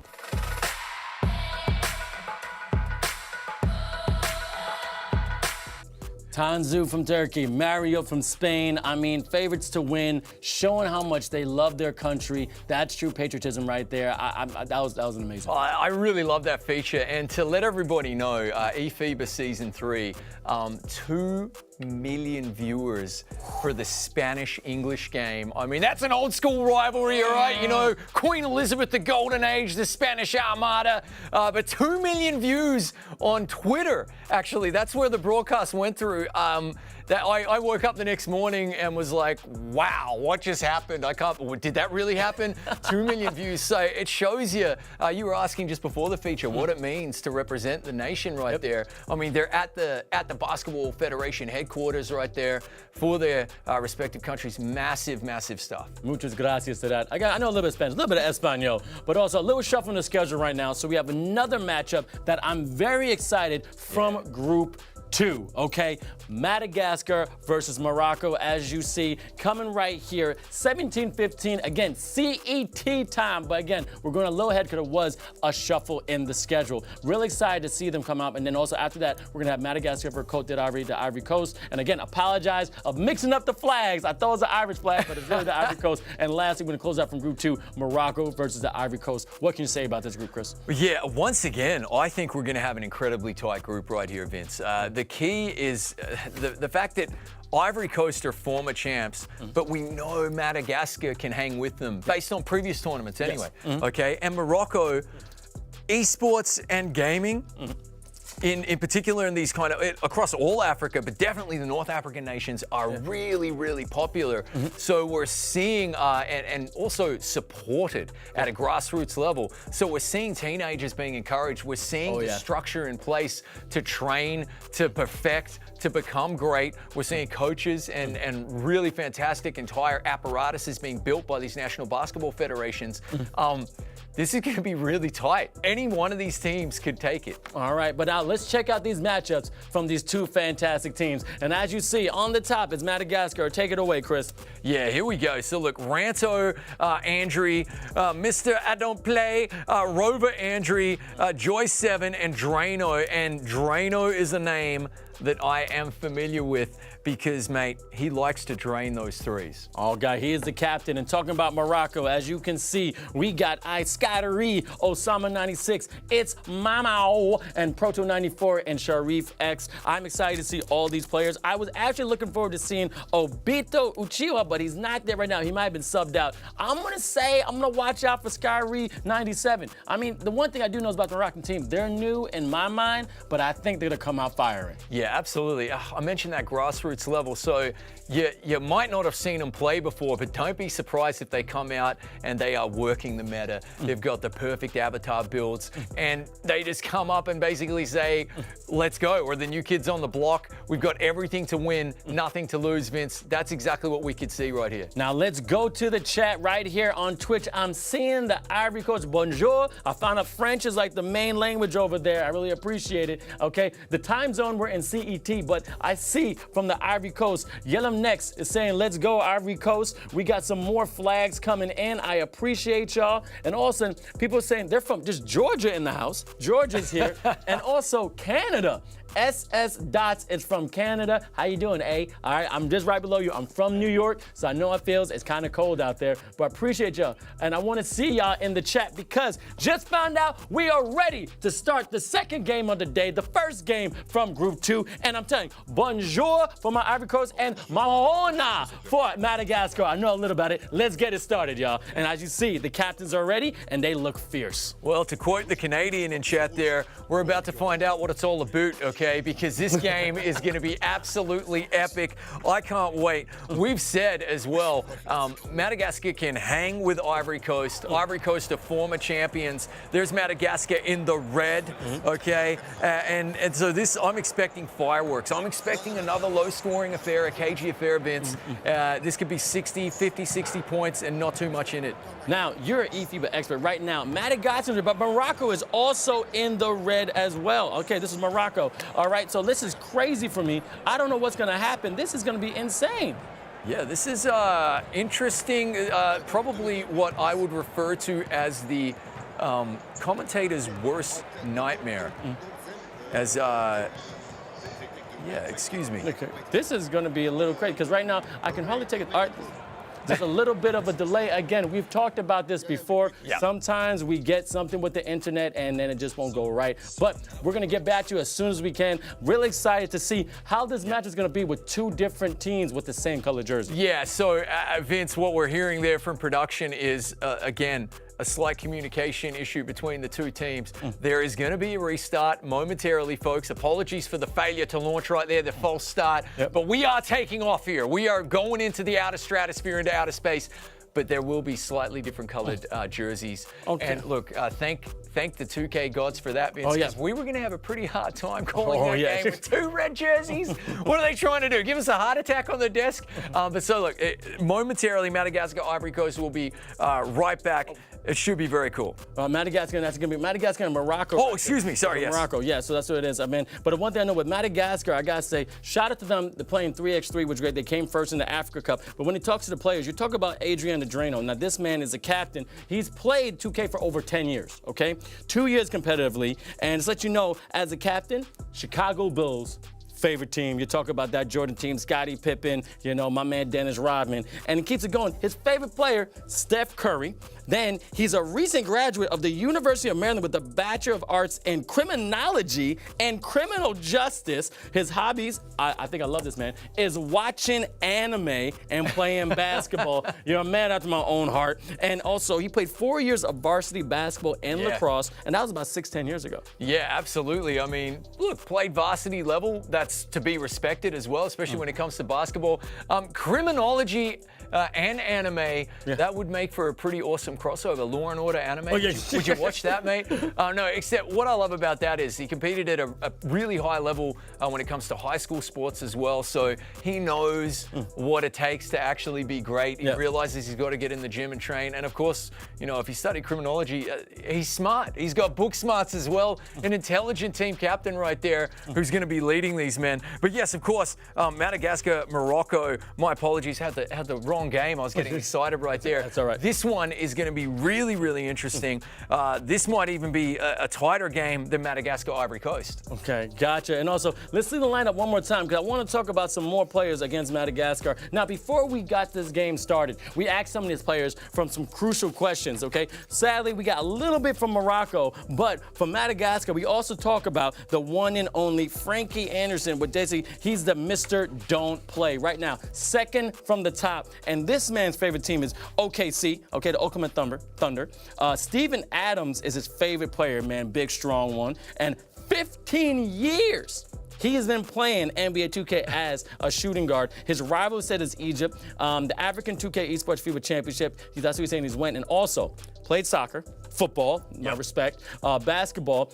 Back at Virginia, he actually got a football state title. He's a former math teacher, now IT, outside video games. He plays basketball, has video game hobbies. And fun fact, he can rap every word from Lil Wayne's Millie and J. Cole Lost Once. That sounds brilliant. You know, I love we love the rap references, okay? There's a few players in the tournament who fancy themselves. I think the social media team might have a lot of fun actually with that, Vince, maybe for season 2. A few rap battles in between the actual battles that we see on the court as well. State champ. Yeah. That's pretty massive. I mean, that's a big deal in the States. I know that's really hard to do. That basically means you played a perfect season. You went to the state championships and you won out there as well. That might be a really fun question for him. I want to know were there any penalty shootouts? I don't know the penalty shootouts because right now we did see that amazing World Cup, which I got to give credit's due. Morocco, congratulations, okay? Hey, one of the first ever Africa national teams to qualify for the finals in the World Cup in football. So congratulations here, okay? And that's got to be relevant though, because the entire nation, they'll have a lot of wind in their sails right now, Vince, you know, and the national pride will be running high. So they'll be feeling really, really good about themselves. And that's infectious, and that can really permeate its way into all levels of society. We don't have to wait any longer, mate. Okay, Maraona, and right here from my Moroccans, let's go, baby. All right, we're about to get this started right now. Group 2. eFIBA Season 1 Qualifiers Africa. We're ready to go. As you see, the captains are already talking. They're saying they're ready. And look, 2 different kinds of light. Blue right there underneath, and then you got the yellow. 2 different teams, same jersey. I think they may change it. I don't know. But if they don't, me and Chris got our work cut out for us. Yeah, we do. I don't think we're going to see red on red right here. You can see the comms are already going.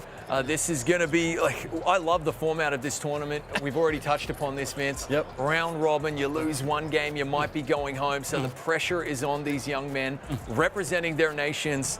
Madagascar, Morocco. I'm actually really glad this game got pushed onto the docket because I think we're about to see some fireworks. As you just see that the jerseys have changed. It's going to be white and red. And shout out to Recam13 saying, hey, that would be confusing. But I see everyone in the chat. They're live on Twitch. Please follow eFIBA_official on all different social media platforms when it comes to TikTok, YouTube, Instagram, and of course, press that follow button on Twitch with notifications. And we have started right now. 0-0 possession to Madagascar is in the white. Morocco is in the red. Great defense from Morocco. And let's see what they can do this game, brother.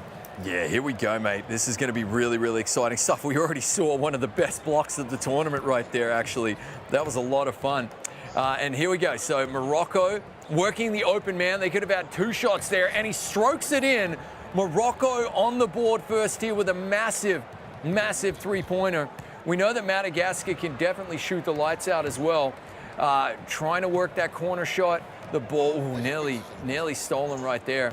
Really good rotational defense, but a nice authoritative dunk to get the ball rolling here for Madagascar. Absolutely. Now, right now, 3-2. I'm telling you, just 3 minutes, a little more than 3 minutes left in the first. Now, I'm seeing right now beautiful penetration right down the lane. That was a little crisscross, and I'm a boss, and I love them moves when it comes to that great Moroccan team. Yeah, that sends a message as well to Madagascar that you're not just going to have to. As we see a nice open 3 in the corner, it rims out, though. You got to knock down those shots. Sends a message here saying, hey, you're also going to have to defend the drive as well as the top of the key, which means there's going to have to be some health defenses. We see another open 3, and it's in. And just like that, Morocco come out firing on all cylinders. They're up 8-2 early in this one. Early fireworks from Morocco. We spoke about the World Cup. Will there be a bit of a pass-along effect right there? And right now, I would say yes, there is, because they're playing inspired, Vince. Right there, that was a missed opportunity. Full court pass, wide open like the Pacific Ocean, but did not take that layup. I think that was a little bit of jitters, but as you see, 8-2, 6-point game, already scrappy. Drano, #1 X right there, is trying to take control of this team because at the end of the day, a nice corner 3 from the only Madagascar. I'm liking this beautiful ball movement and that great flush.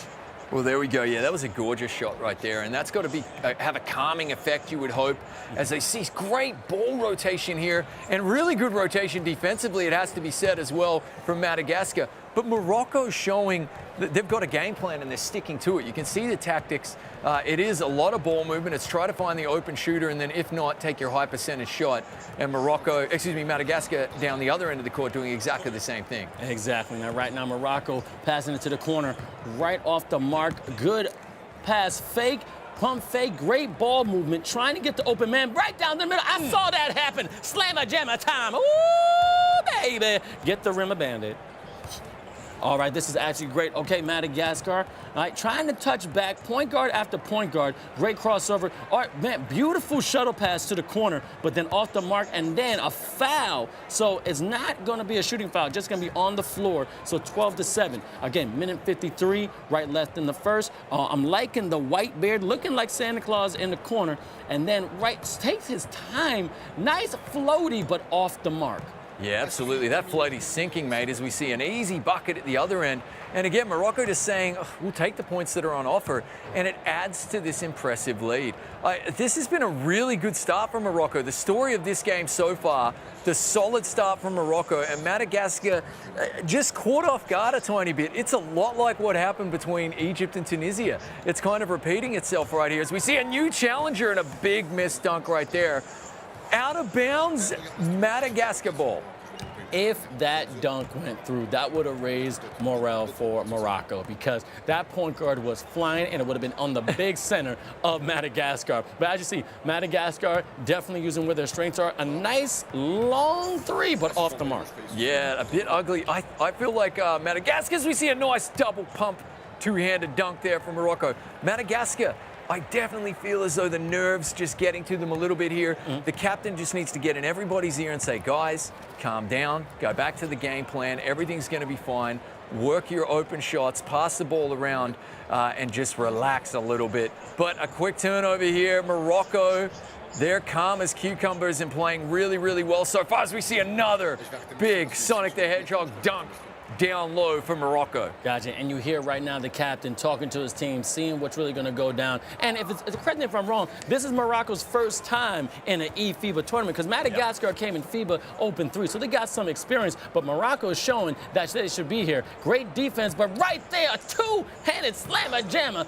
by Madagascar. That's a big man play. The Bama Jammer yet again, roll tide. Really nice stuff right there. 7-point lead still for Morocco, and you're dead right. Their first tournament, as we see a miss from the corner there, but still they work the open three. That's all you can ask for. Just got to make that shot.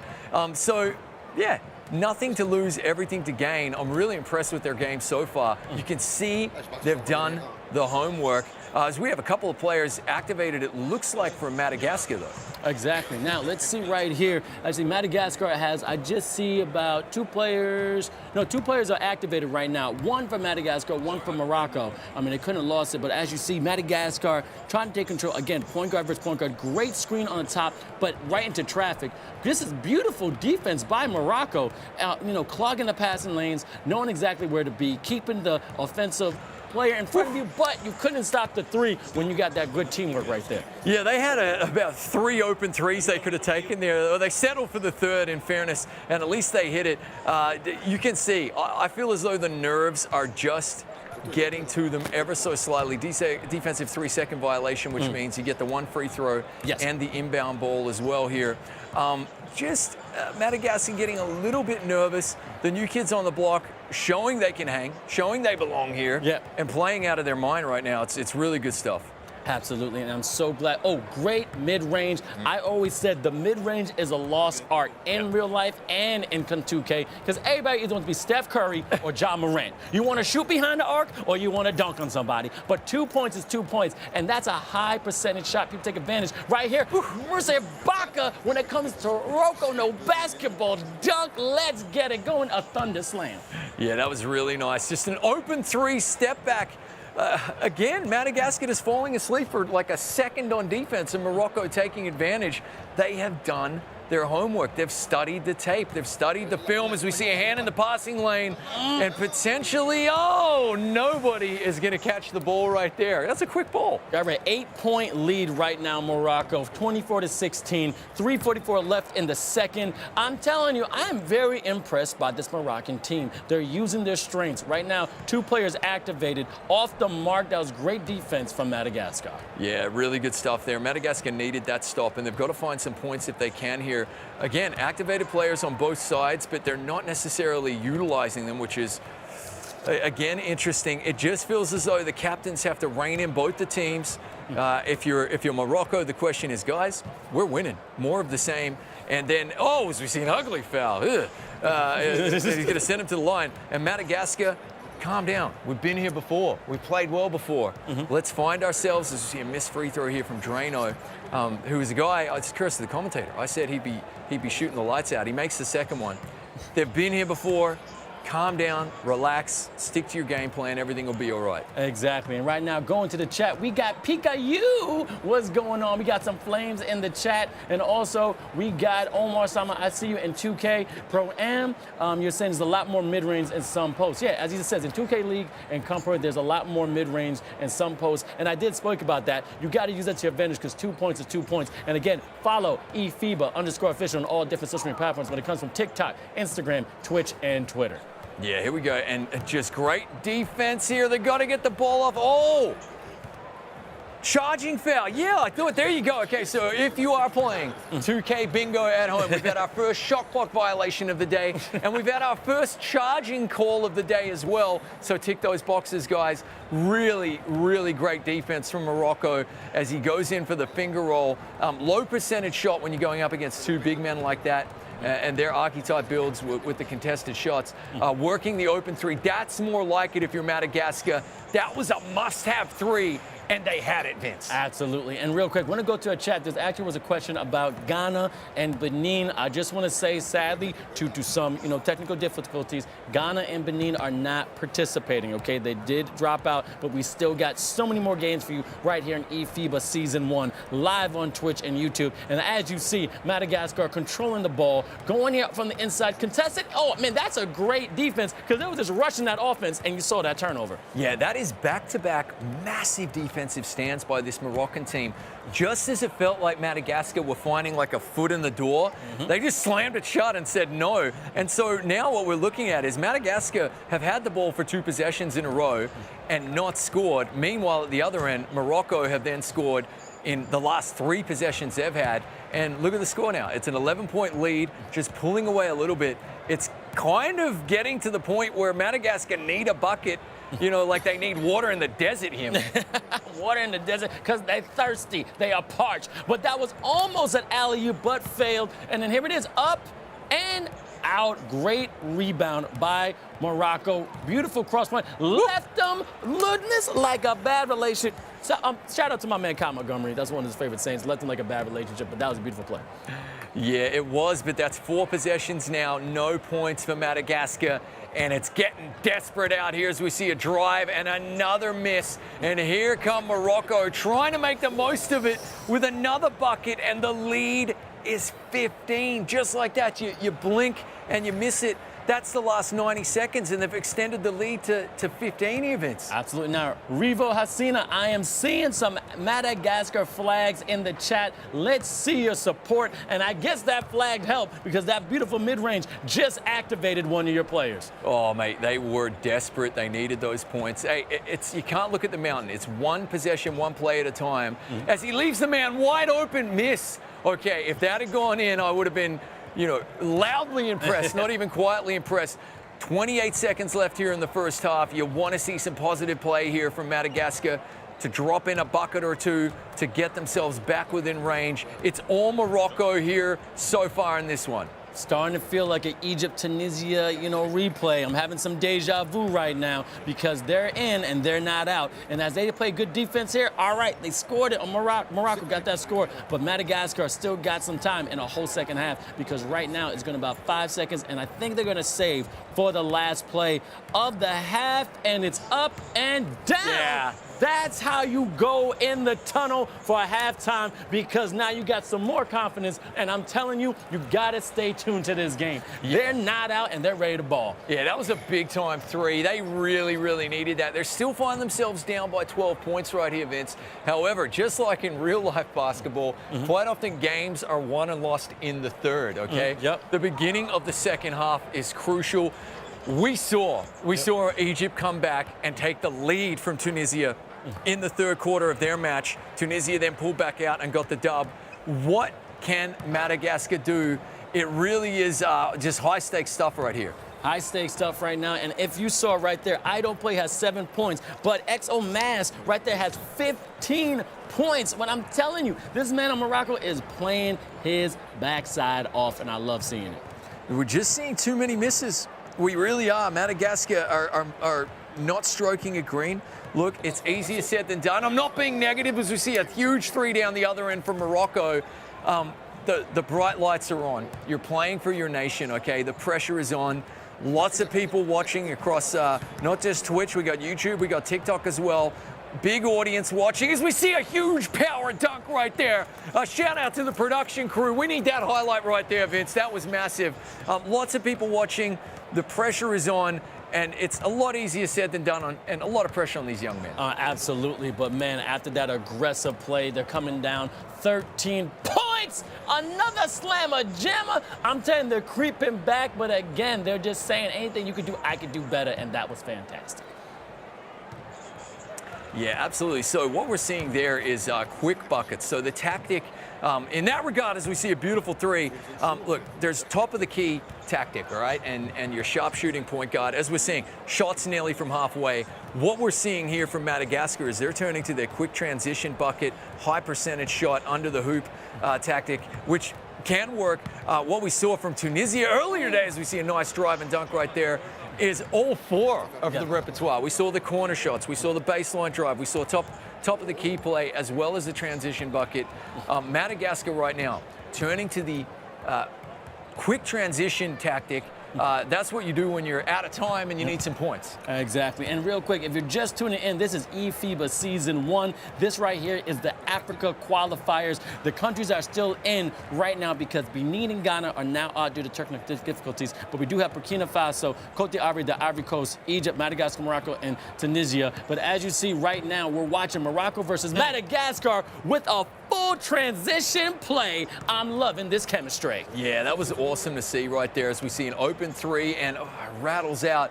The difference in this one really has been the missed open shots that we're seeing from Madagascar. Morocco in the driver's seat, they've got the 16-point lead. They can afford to miss the odd three, but right now, really, Madagascar cannot.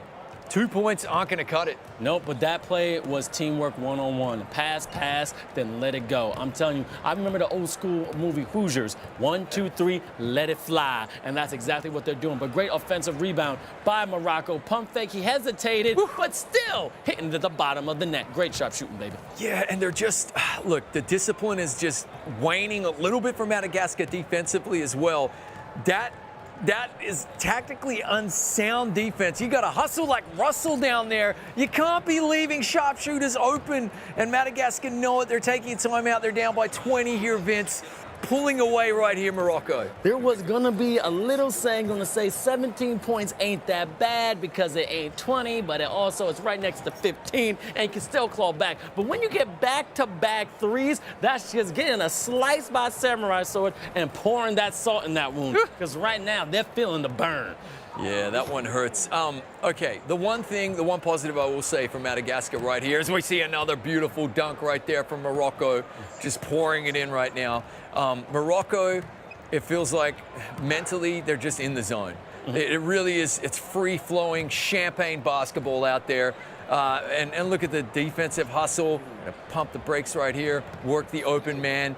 That's good. Beautiful basketball we're seeing. Look, the good thing is, finish my point.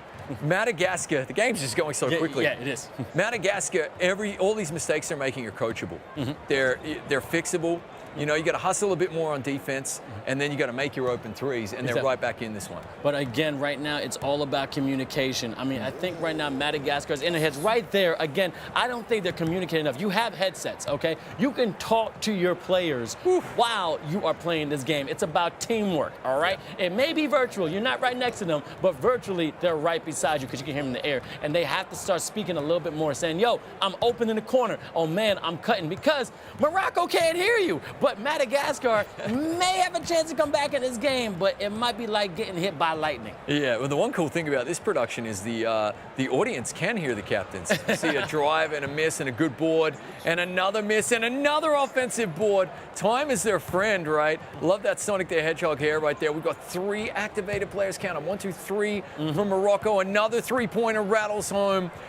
Look, it's looking like a blowout right now. I don't think the score is reflective of the skill level at all of Madagascar. You're talking about communication. Unfortunately, the ship has probably sailed on this game, but for the next game, they can right the ship. They can basically say, okay, guys, we're going to hustle more defensively. Make your shots, especially your open threes. Exactly. We still got 2 more games from Group 2. We still got Madagascar versus the Ivory Coast and Morocco versus the Ivory Coast. So they still have a chance. Again, the Rob Robin set point you said the other day was saying that, look, you play each team once, okay, you lose one, that's fine. You can come back the next, and we go to points. So they're not out of the finals just yet because it's just the first game of Group 2. They are not, exactly. They've got to remain positive. It was a nice dunk right there. They have to remain positive. We touched upon this yesterday, and we actually saw it was Indonesia kind of like do it pretty well. And in particular, actually, though, when we saw the Saudi Arabians come out and play against Lebanon, and then Lebanon had to play the next game after getting blown out. Psychologically. We both reacted to that one. Psychologically, as we see out of bounds can be Morocco ball, how do you rebound from a tough loss like this, an unexpected loss, and get ready for the next game? Absolutely. I mean, like we always talk about short memory, but this is how you know we're loving this game. Because you had a beautiful point coming about rebounding, but that dunk, if that would have went in, it would have been top 3 of the tournament. And my, I almost fell out my seat. Yeah, that was pretty awesome right there. I'm not sure. That was a nice one. Well, they might be listening to us, mate. Look, they're finishing with a bit of pride here, Madagascar. Fourth quarter, under 4 minutes down, left to go here. Down by 29 points. I mean, 29 points, crazy. Yeah, this one's probably out of reach, but immediately the narrative turns to, okay, as we see another well-worked shot, another quick putback right there for big man. Big man putback. The narrative quickly switches to, we got Madagascar, Ivory Coast up next. Yep. Former champs, Ivory Coast. We've seen them, though, uncharacteristically in previous tournaments, kind of not show up in back-to-back games. I still think Madagascar have a really good shot in their next game. Absolutely, and I kind of want to do this, if you can hear me. That's another nail in the coffin, because I'm thinking this game is done. I mean, we got 3 minutes left in the fourth, and I'm telling you, 70-37, it's just hard to get past this deficit. But as you can just see, it's 3 after 3. Morocco is looking like a Saudi Arabia-ish, I'm thinking. The way they shoot behind that arc. Yeah, they are playing with supreme confidence at the moment. It was a nice 3 here. More of that is needed from Madagascar. So in these final 3 minutes now, Madagascar have just got to go back to what works, approach this final quarter effectively as the warm-up for the next game. Exactly. And like I know, we're live on Twitch. We got quite a few people right now watching. And to let you know, we do have the captains of both teams that's going to be in the interview after the game. So if you have any questions for Madagascar or Morocco, let me know. Is there a particular player you want to see so we can get them online? Maybe. But the one thing I know is that the captain will be the representative, so I got to talk to the captains first. But I do know is that if you want to get involved, let me know in the chat. What do you want to say to the Madagascar captain? What do you want to say to Moroccan captain? Because we're going to hear for you. Here we go. And finishing strong with an epic dunk right there from Morocco.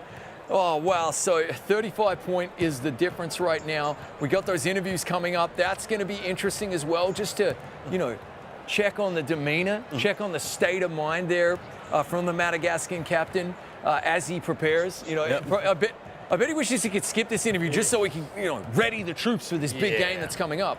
But it's going to be really interesting, so shout out to them for doing it. But look, like the story of this one. Morocco are so calm. Yep. Nope. So calm. Calm as a cucumber right now. Yeah. They're not rattled. They're not scared. They just keep playing, baby. 78-40, and I think they're trying to make a statement. I mean, to score 20 points in 2 minutes, highly unlikely, but they just showed that they're meant to be here and that they can ball in this 2K tournament. Yeah, I'm actually getting like the Philippine vibes as well. Ooh. So the Philippines, they pulled ahead, but they just didn't stop. Exactly. You know, and the high standard was just there from start to finish. They played a complete game, as they've now doubled Madagascar's score here, 80-40, so a 40-point lead. Point differential, probably in a tight group like this, is really going to come into it. So, like, respect to them for just not holding back. I think that's important.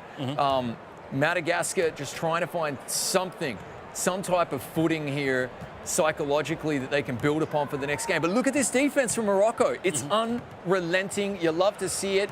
They're finding the open man. This is just really good basketball they're playing. Very great basketball, playing as a team, finding the open shot, moving the basketball. Defense has been great. I give it to Morocco, but Madagascar, again, not giving up. But that tournament right there, there was no communication, and that beautiful flush down the lane for that transition point. Yeah, that was gorgeous. And we saw, mate, they've demonstrated that they've got like certainly the wing, the top of the key meta down pat. Oh, yeah. The Moroccans, without a doubt, as well as the quick transition bucket. You're seeing it right there. And the corner 3 as well. They haven't gone to that a lot. It'll be really interesting to see if they go to it even later games. But their repertoire is massive. Look at all the activated players from Morocco right now. God, that transition 3 is so deadly, and it's one of my favorite shots in the game. But as you see, Madagascar pulling away, 35 seconds left. Oh, but Morocco is not letting up. Fast break, it's showtime! Right there, Morocco. I feel you, baby. Dang, baby. Is that a 50-point lead? Yeah, that's a 50-burger right there. We saw the Saudis and Lebanon both win games by 70 yesterday. Pretty massive stuff here. It has to be said by Morocco. It's a statement game. We spoke about the Football World Cup, and, you know, is that having a knock-on effect to the positive knock-on effect psychologically to these other athletes in Morocco? So far, we're seeing it as they finish with a massive 3 here. A statement at the end of this game. Morocco, welcome to the tournament. Massive win over Madagascar. Oh my goodness, that was a game. I got a shout out to Morocco, first time being here, showing out, but I gotta give credit to Madagascar, trying their best, and we actually got the captain of Madagascar right here, and I wanna know if he can hear me. So he's about to be pulled up in any second right now, and I'm really excited. How you doing, sir? Can you hear me? Yeah, I can hear you well. Hi. Awesome. Really quick, say your name and your gamer tag so the people of the world can hear you. So my name is Andreno, but I go by Drano. Oh, man. Drano, we've been following you a lot. That was a tough loss. What do you think were your negative elements when it came to this game? So we're not, it's not what, it didn't turn out as what we hoped, but we were expecting latency, switching servers, because all of our teammates we play on the North America East servers. Oh, okay. So we have been experiencing a lot of latency throughout our gameplay, and it's been affecting our performance in terms of we don't feel how we usually go with the flow. Our defense are sliding much more stronger or more aggressive than we usually try to play defense. And shooting, no question there. Like, it's been harder everywhere around. Passing feels later than our reaction time is just completely messy right now. But it is what we were expecting, so we just hope to build off and figure out something for our next game. Okay, understood, Drano, and I see the emotion, but you're not out. You still got another game against the Ivory Coast. I'm gonna wish you all the best and good luck for the next one. Thank you. All right, amazing. And now I'm gonna get the captain from the Morocco team, and man, oh man, what a show. Can you hear me, brother? Yeah, how are you? Good. Oh, very good. And really quick, can I get your name and your gamer tag? Okay, are you Morgan? And it was MOK on the pitch. Oh, MOK. That was a magnificent display of offense and defense. How proud are you right now being the first time here at the eFIBA Season 1? Yeah, we're happy because we know we have a good defense, so we know we have to do the defense. Then we play fast break. Like we have a good lockdown. Like he know how to score in fast break. So that was the tactics first. So if you can see on the game, I was on the paint. Like I was to contest all shots and take all rebound and to play fast break, and that was the tactics. Sorry, and it's okay. It worked, and we are happy. Man, the tactic was effective. It was beautiful. Me and Chris were going back and forth. Your team has perfected the fast break and transition, and you do got one more game. How do you feel about going against Ivory Coast? Yeah, we have one more game. I think the tactics don't change. We miss on defense because we have a good team defense, and we know how to attack with Masto because he's a very good PG at Europe. Buaxo too, he know how to defense. We have the capacity to win the next game. So I hope it will work, and we will see. Congratulations on the win. I can't wait to see you again. Thank you so much, brother. Yeah. One more thing for you. Yes. Good. Let me see what it is. What it is. Ah, there we go. Let's wave the flag, baby. Let's wave the flag. Morocco. That's what I'm talking about. I know you love your country. Thank you so much, man. I love my country. See you later, brother. Oh, my God. As you can see, that's what eFIBA Season 1 is all about. It's about representing your nation. And right there, that was one-on-one perfection. Back to you, Chris.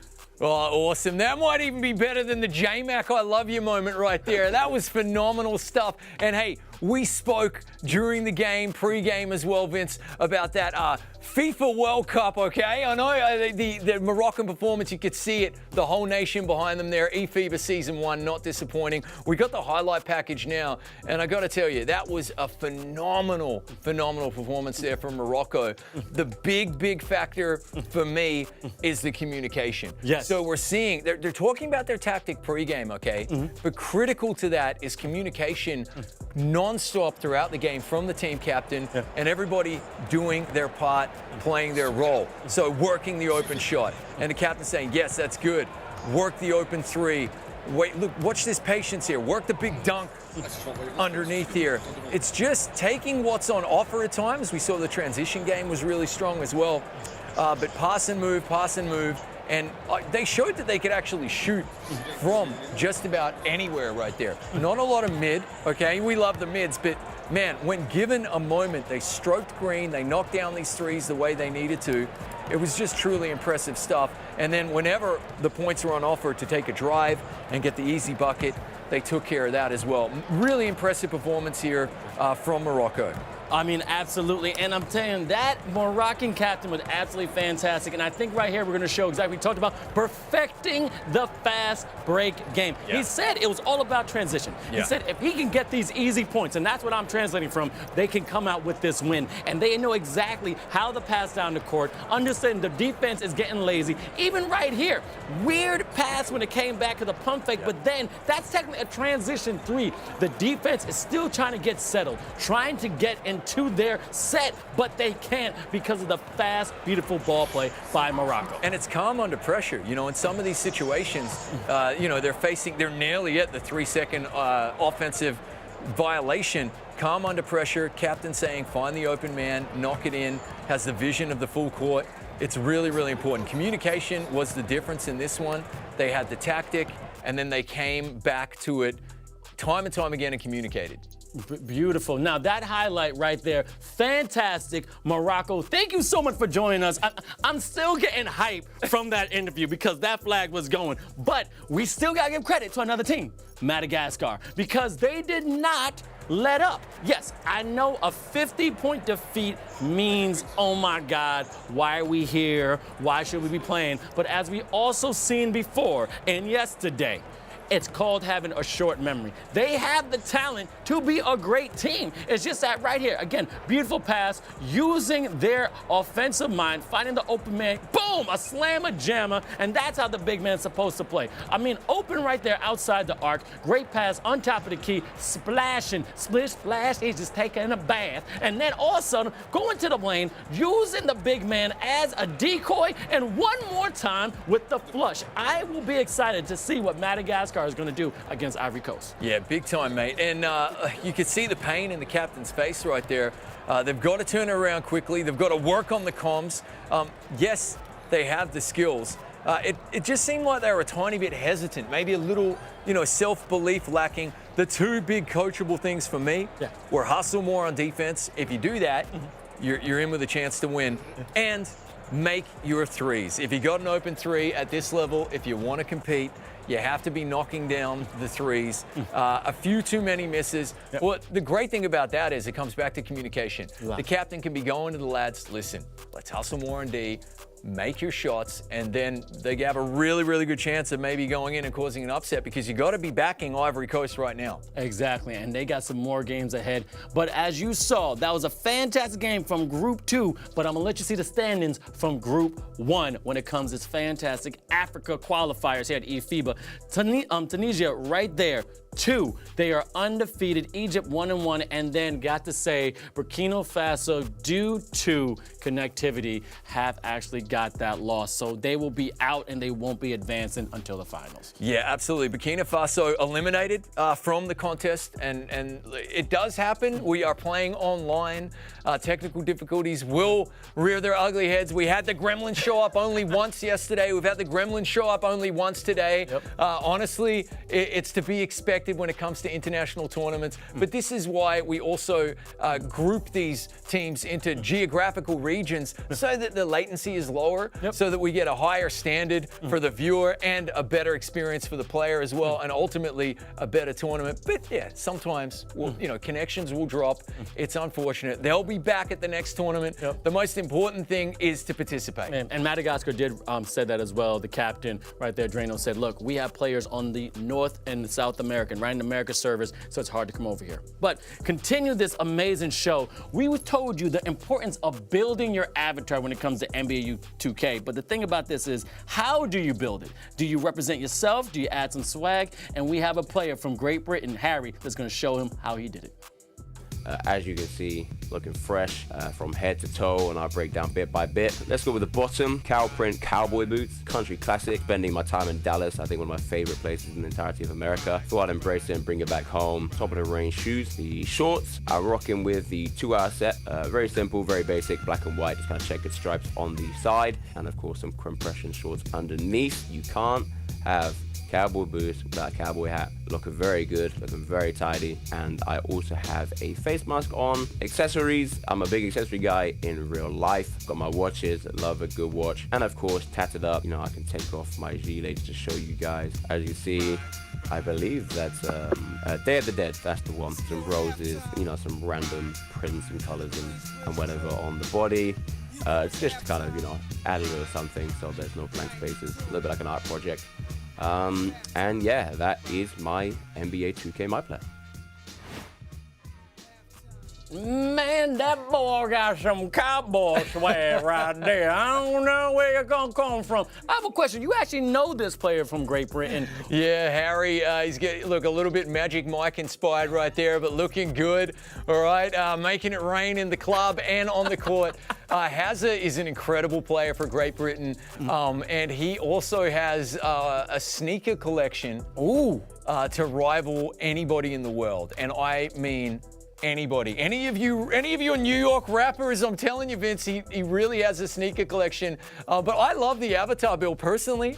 What I love to do is always make it identical to myself. So what you're gonna see is a 6'5", 190-pound, long hair, and I even do the face scan so that when I'm playing on Twitch, everyone's like, oh my God, this guy put himself into the game. That's how I like to build my avatar. Oh man, absolutely amazing. Got that cowboy going right there, and they're called ice creams back in the state, man. You got them fresh ice creams. But we got the next game for you, and I know right now everyone's excited. We have Madagascar against Côte d'Ivoire, the Ivory Coast. Please break down Madagascar. Oh, this is going to be massive, right? So they've got to go and turn it around here. Drano has to get the troops focused, yeah?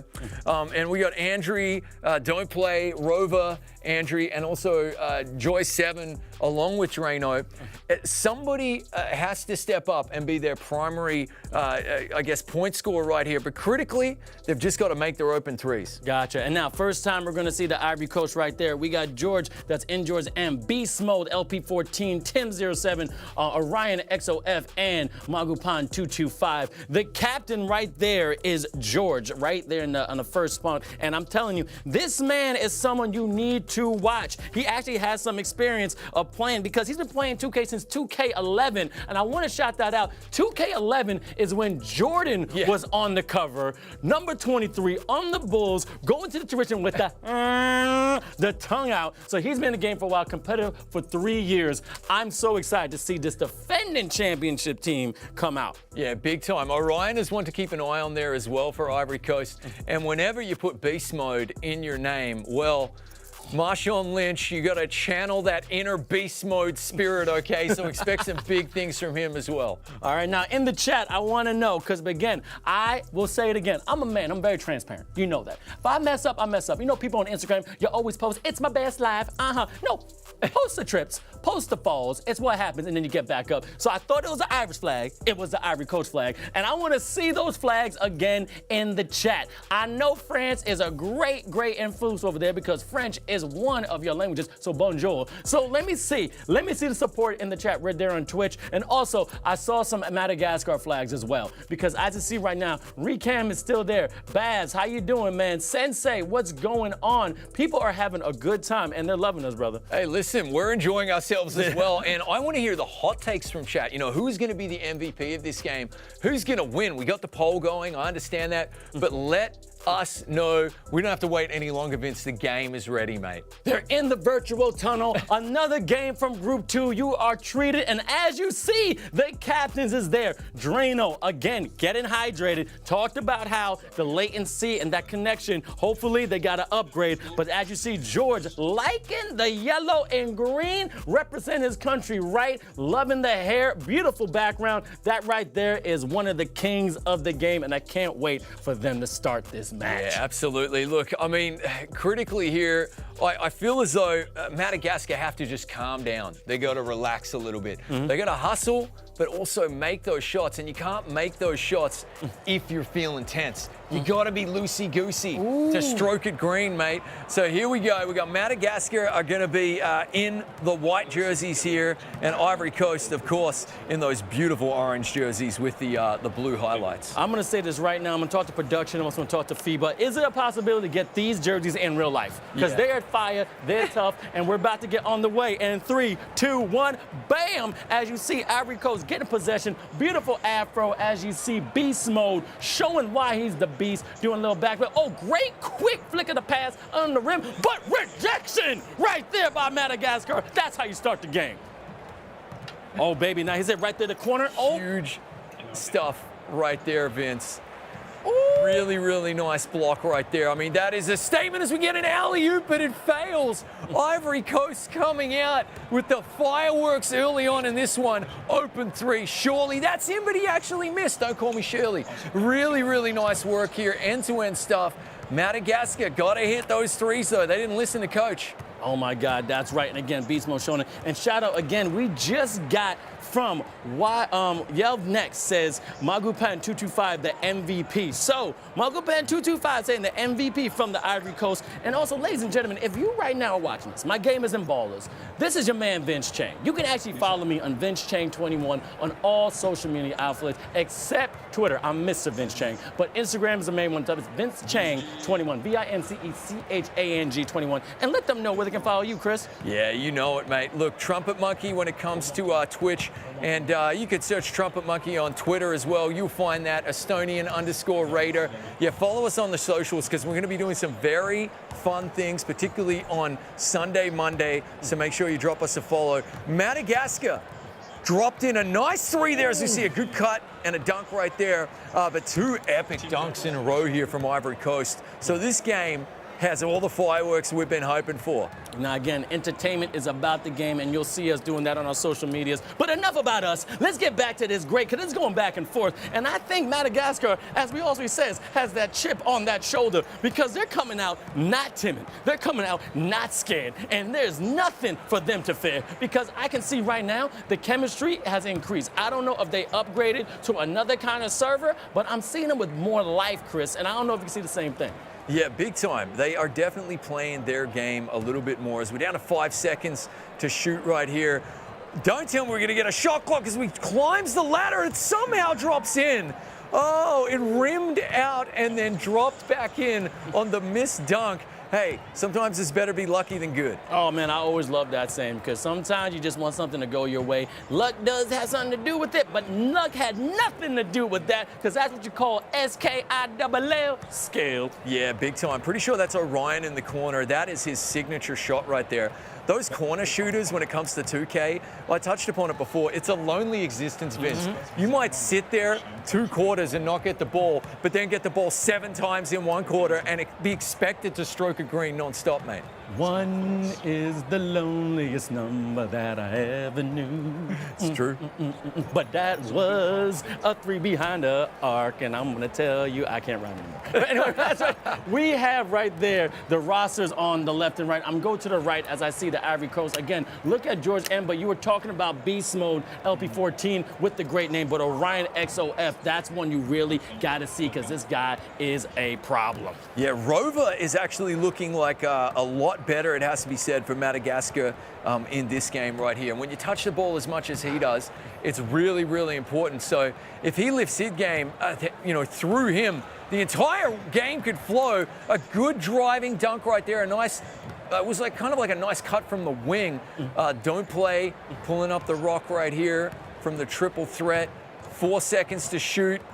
There he goes, Robo blocked, got his own shot back and missed it, but another offensive board and the corner shot right here and another miss. Good defense from Ivory Coast as they go for the quick transition themselves down the other end, but a hand up in the passing lane from Drano, the captain. Good for him as he says, yeah, I'll take the easy two. Missed it.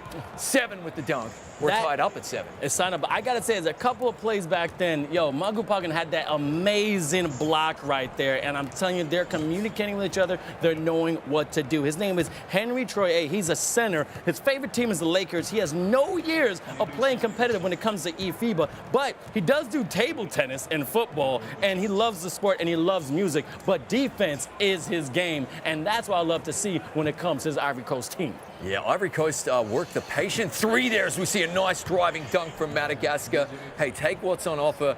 Loving this beautiful big afro here on beast mode. It makes our job a lot easier to know who's got the ball as we see a nice pick and roll. They work the corner. Good defense though, hands up in the passing lane. That was an area of improvement that we wrote down. Madagascar had to hustle more on D. So far, so good in this one. Can they take the lead here? It's a 1-point game, Vince. Trying to work some magic of their own. They're going to get the ball back here with 9 seconds on the shot clock. 31 seconds in the first quarter. To start that possession out there, that was Frankie Adradianson. If I pronounce that wrong, I'm sorry, but 93. That is Mr. Don't Play. And again, this guy was playing for 15 years. We talked about it before. And this man really is an impactful player right here in this Madagascar team with a fantastic play with a great flush from the big fella down low. And he's activated now, which could really, really be crucial. It means he's going to be able to eat up the paint.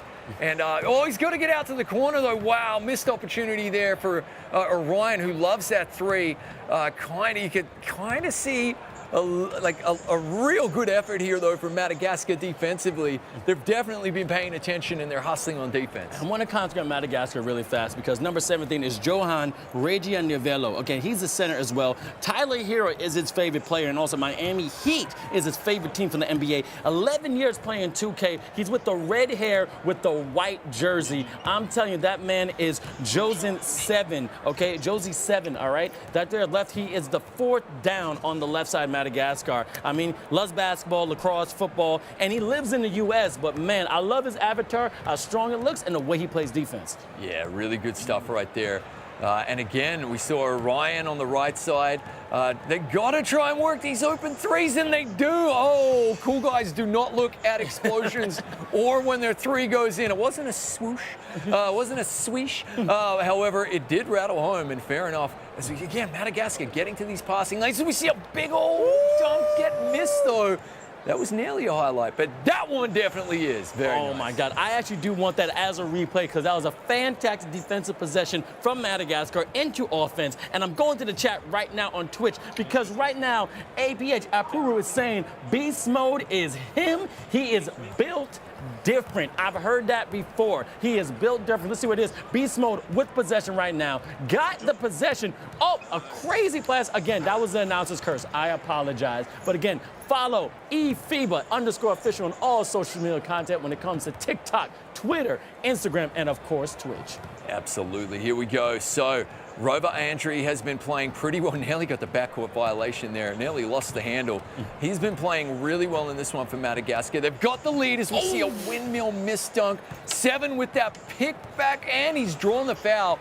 Big man, shoot 3 throw. I don't know about y'all, but I wanted that to go in because, man, I would have left the studio for 5 minutes to get a breather. But actually, big man is right there at the free throw. Told him that is Josie 7 right there. Johan, what's going on? 28 years old, knocking it down, showing that he's been in the gym working on those gimme points.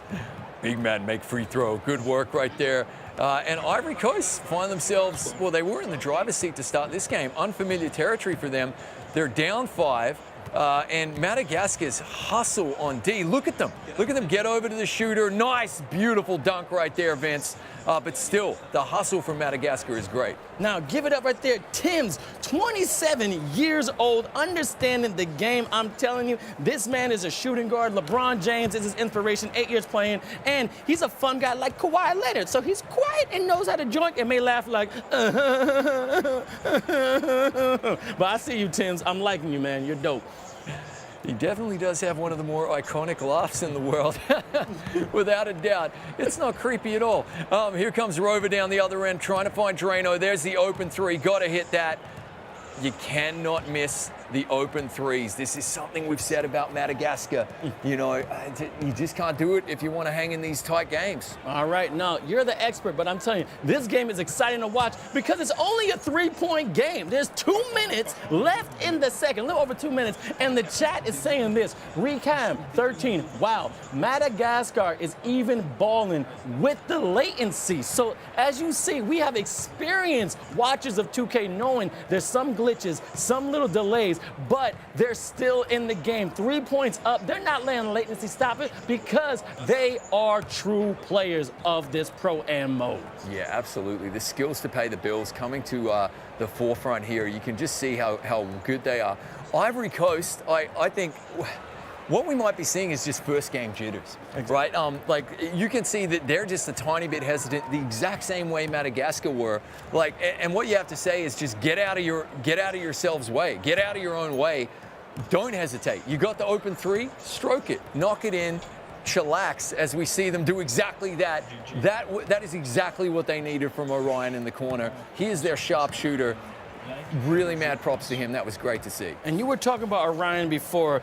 His name is, I hope I pronounce it right, Michel Alfay. Okay, small forward, 6 years playing NBA 2K, no competitive experience. He's an active student, plays outside video games when it comes to, you know, loving sports, but then outside he's plays so many different kinds of gamer. He loves to read, he loves to listen to music, and he chose one word to describe himself. You know what that word was, Chris? Oh, hit me with it, mate. Trustworthy. That's what he is. And guess what? If he can ball like that, his team can trust that he's going to try his best to win this game. Big time, mate. I love it. Well, look, we're coming up on 1 minute left here, and Ivory Coast have managed to claw their way back to 22 apiece. There you go. Open three. That's what I was talking about right there. Don't doubt yourselves, young man. Just absolutely pull the trigger on that open three, back your skills, and that's what we're seeing right here as the Ivory Coast are now up by 3. Hey, this African conference has not failed to disappoint, Vince. I need a replay on that when it comes under the basket with the defender in your face saying, no, no, no, I'm slamming on you. That was absolutely disgusting. But that block right there, I've seen defense in real life and outside on the streets. Right there, that is a confidence deflamer. That's a confidence debooster. And right now, they know they can't shoot that shot. Yeah, fire extinguisher on that shot right there. That was an epic block. You love to see it. Madagascar stepping up their defense here in game number 2.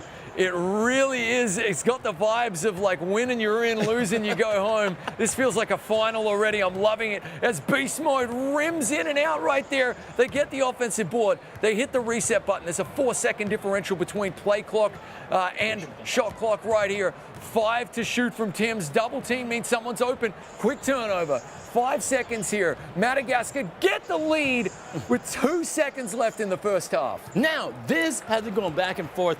The only one lead change has happened and got Ivory Coast in the lead going into the half. As you see, number 17, Johan, number 28 with 8 points, but he is basically the first half play of the game. But then Tim's from the Ivory Coast with 16 points. This boy is a bad man. Yeah, absolutely. It's really interesting stuff. I mean, we've definitely seen Madagascar improve precisely where we needed them to.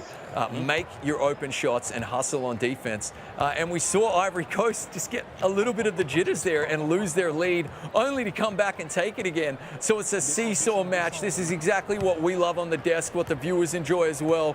The pressure is on these fine young men playing for their countries as we see a beautiful 3 from deep right there. Rava has been great. Before I get screamed at, Tim's is not a boy, that's a man. I apologize. I know you got man strength as he got this rock right now. Beautiful over the head pass. Great movement with the Ivory Coast. There's sometimes you know the ball's gonna go in just from the pass, and that's proof in the pudding. Yeah, if you leave Orion open in the corner, he will stroke it green every single time. That is his job, and he does it well. He's definitely like the accountant out there. Really nice work. And we still have a slim lead, but now Ivory Coast hustling on defense, looking for that quick transition. Wide open man, big man, shoot 3? What? What? That's what I talk about. I am Bibo. But I mean, that was beautiful ball, man. I am so impressed with this game. Ivory Coast is the first time we're seeing them today, but also Madagascar coming off that hard loss, saying, you know, we got a chip on our shoulder. But I want to go to the chat real fast. We are going to have both captains from each team. Madagascar and the Ivory Coast. It's going to be Drano and George. If you have any questions for them, let me know. Is there something you want to ask? A secret that you want to know about them? We want you to get involved. So again, we're going to have the captains from each team in the interview after the game, win or lose. So let me know in the chat. Yeah, can't wait to see those interviews as well. Somebody is going to be heartbroken. Someone is going to be elated. Ivory Coast with the 2-point delicate lead right here. You know, it's very delicate. But they are looking really, really good. Madagascar fighting defensively. Can they force the shot clock violation? They won't. And it's a massive 3 from Ivory Coast. Off balance, falling away.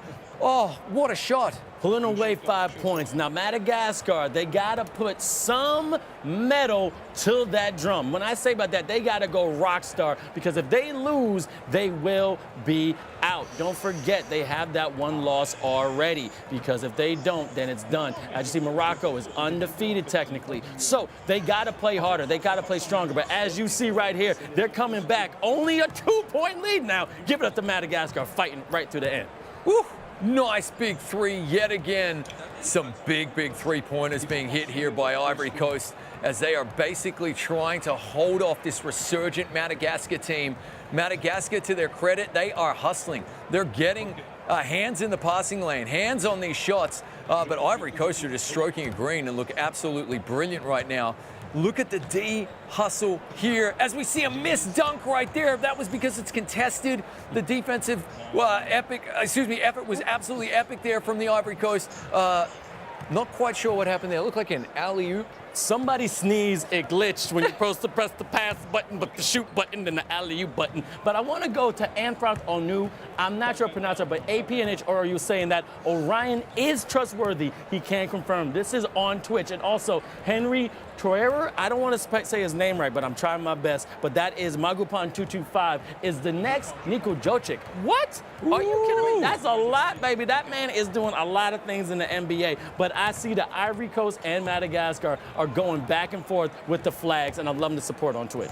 Yeah, shout out to chat. You guys are absolutely awesome. And I know, as we see a nice quick transition bucket right there from Mr. Beast Mode himself. I know the players really appreciate it as well. They'll be going back and watching the VOD and looking at the chat and loving that. So good on you.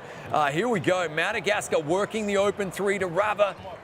It's a miss. Vince, they cannot expect, as we see, look, a flagrant foul right here. They can't expect, missed free throw. They can't expect to hang in this game if they're going to miss open 3s. Exactly. That wasn't a flagrant foul. That was a frustration foul, okay? As you're just saying, I am doing it, and as a captain, that was Drano to his 3-point shooter. You got to make that down. But big man saying, you know what? I'm going to teach you how it's done. Time to come to class. Sit down, get a notepad. This is how I score. You should do the same. Yeah, that was really nice right there. Hey, we got a bucket. That's the most important thing.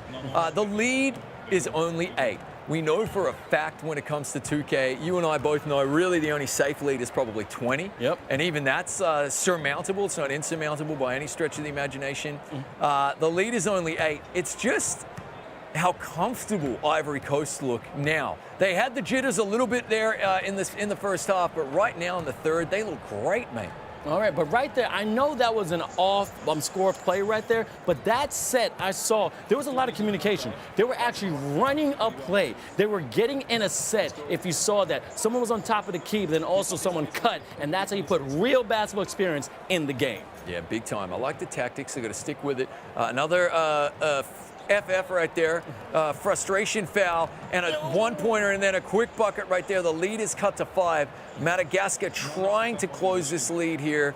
Ivory Coast with about 8 seconds between shot and game clock. We'll probably try to milk this as much as possible and have the final word here in the third quarter.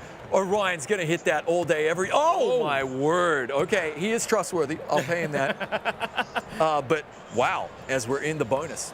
Very weird unlikeliness from the trustworthy man. But I have to say right now, Mr. Don't Play in Madagascar has 13 points right now, going right there with 13 seconds left in the third quarter. Tim's is leading on that beautiful Ivory Coast team. And I have to admit, I have to be a great fan of this game to understand that these players are sweating.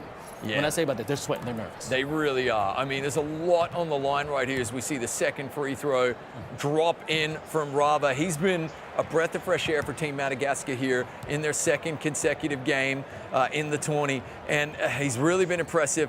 They closed the gap to within 3. We got the fourth quarter coming up in 5 seconds.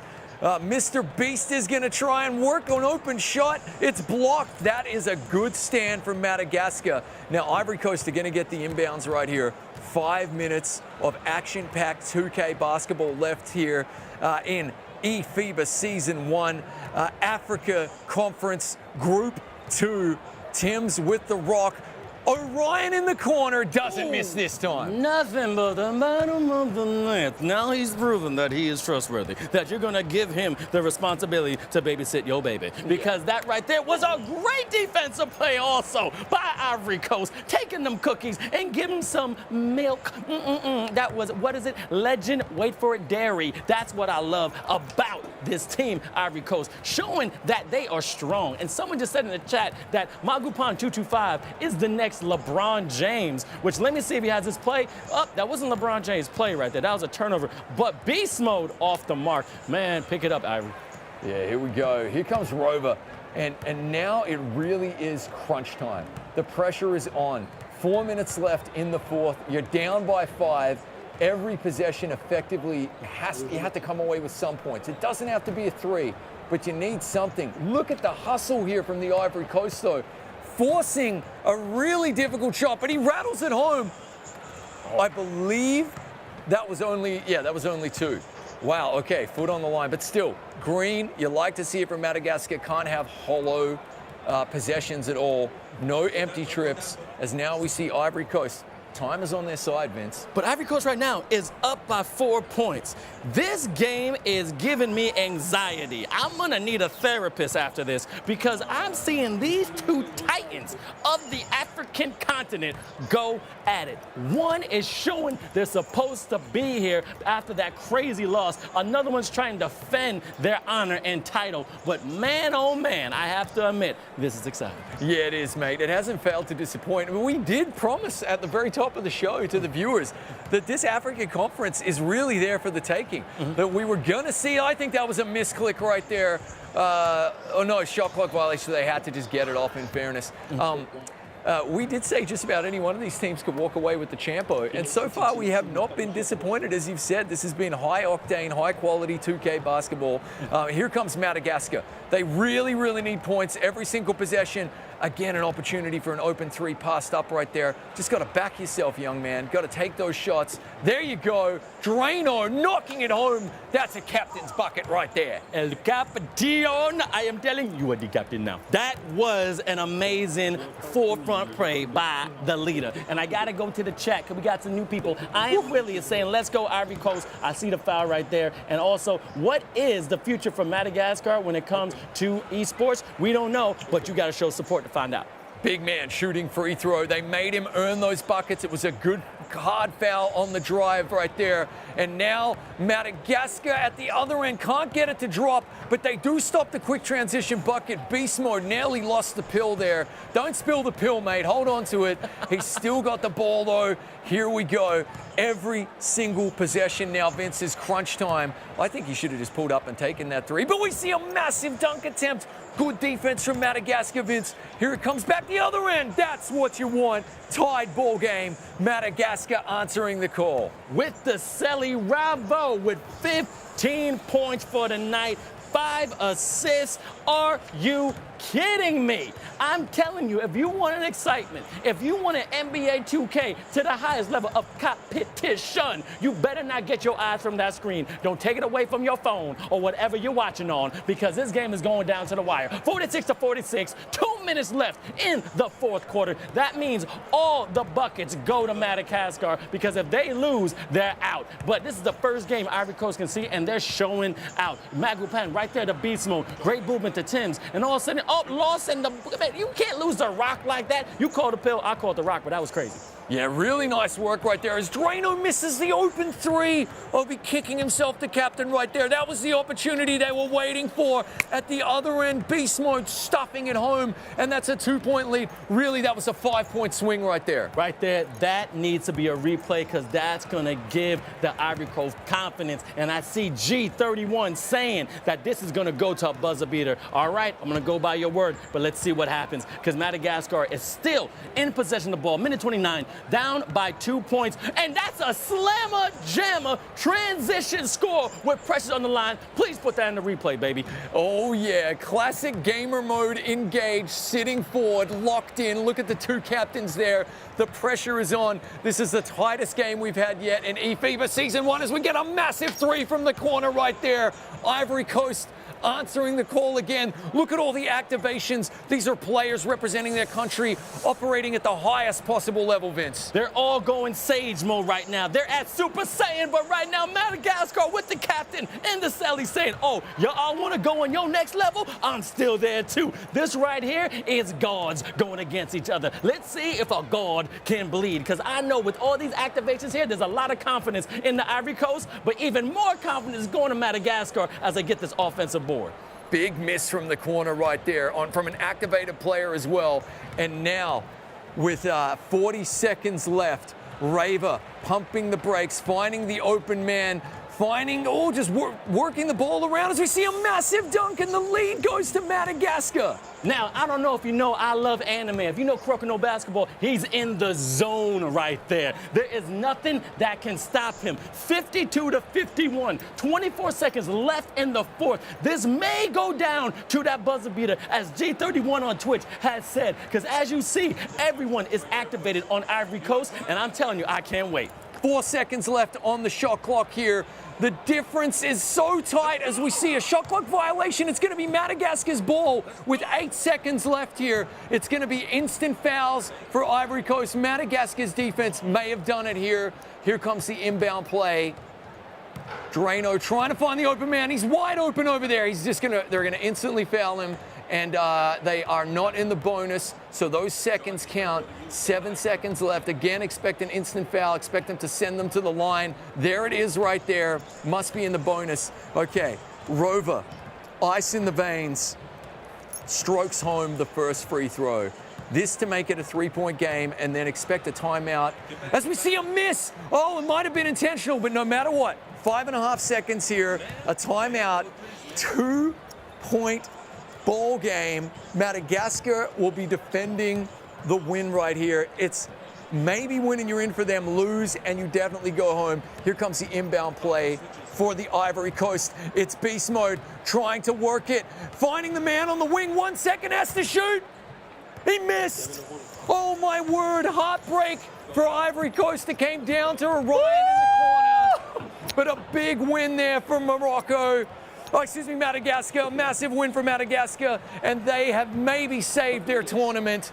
This is huge, Vince. I got to admit, oh my God, I have energy going out of every pore of my body. Ivory Coast, I know you got that loss, but man, oh man, y'all balled out. Madagascar, y'all proving y'all can stand on the throne. Now, I got right here, there's a beautiful black king in front of me, coming from the Ivory Coast. This right here is the captain from the Ivory Coast, and it's Côte d'Ivoire. This is George. How you feeling, brother?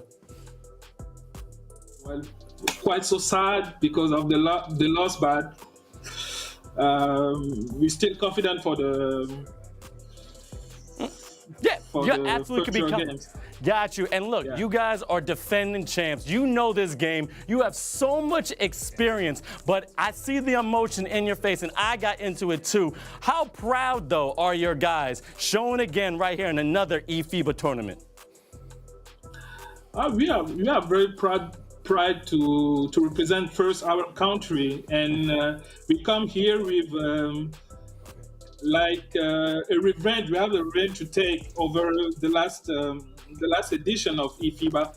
We lost against Egypt in final last year, so we have a revenge to take over them. So that's our feeling. Yes, absolutely. Well, merci beaucoup. Can't wait to see you play because you have another game around here. So rest up, and we're going to see you soon, brother. Thank you. Thank you. Cool. Now, we saw him before, and he did say that he's playing on American dial-up internet, whatever you want to call it. But Drano is back, and I'm telling you, I am so proud of you. Can you hear me before I get started? Yeah, I can hear you. Absolutely. Thank now, you. Come on, just tell me the pure emotions. You lost by 50, but going down to the wire, how does this win feel?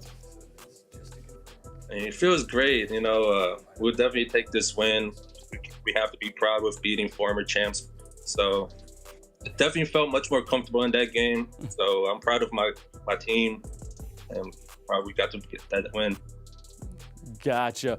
Beautiful, beautiful. I only know one word from Madagascar. That's Manaona, which I think that's good morning. But I just want to say thank you so much. Yeah. I can't wait to see you further in the tournament. You did great.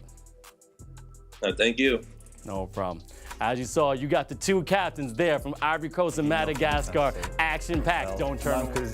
Dunk is easy, so it's dunk. That's so easy. Black Mamba, for you. Well, the spacing is very important, so I will say outside shooting because of the spacing. Team over individual, so it has to be championship. Oh my goodness. There is still adrenaline. They call me Vince Chang, aka The Energy, and you can follow me at Vince Chang 21 on Instagram, Twitter, Mr. Vince Chang. That's VINCHANG 21. But I'm telling you right now, as excited I am right now, you're gonna see a lot of that on my page. But Chris, what a game. Break it down for me, brother. Mate, that was absolutely massive. Look, Madagascar come away with the huge win right there.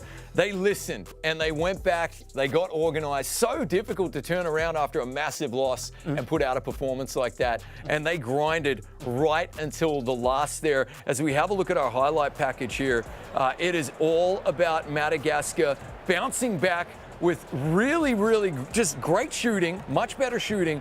But I think the defense won them this game. I mean, let's put it this way. The defense stopped that final shot from Orion going in by making it contested, by making them settle for a shot that they didn't want. That was the big difference here. When they needed to, they scored the points. It was low scoring by international standards, but when two teams that are cagey like this play each other, I've said it, you can expect 50s, 60s. That's very respectable. All about that defense, though. But yeah, they poured in the points when they needed to. They shot a lot better this game than their first outing, it has to be said, against Morocco. Really impressed, without a doubt, by Madagascar. And now they're just going to have to sit and wait and see. Absolutely, and I'm so proud of both these teams. You're saying the KG, these was just two dogs in a dog fight. I mean, the bigger dog got on top, but I got to give credit's due. Don't forget, Ivory Coast was behind most of the game, but then Madagascar came back with just teeth, nails, anything they can grab. As you see, beautiful passing right there to the corner, making sure they're still in the game. 2-point game here, but a missed dunk, and I want this replay because after that, beautiful defense showing that I can fly like an eagle, just like you. That's beautiful. Yeah, it really was. Some truly impressive plays. Rover was the MVP for me. He controlled the pace of the game for Madagascar. At the end here, when it was down to the final few seconds, look at that massive dunk from him there. Everybody activated. They just played such good basketball, so calm and collected. That was the dunk right there that ended up being the difference in the game and the final score. Of course, we had a really nice free throw. We saw a little bit of cheek right there, though. I think an intentional missed free throw, that'll have to be maybe something that comes out in the interviews, in the socials, but it didn't really matter.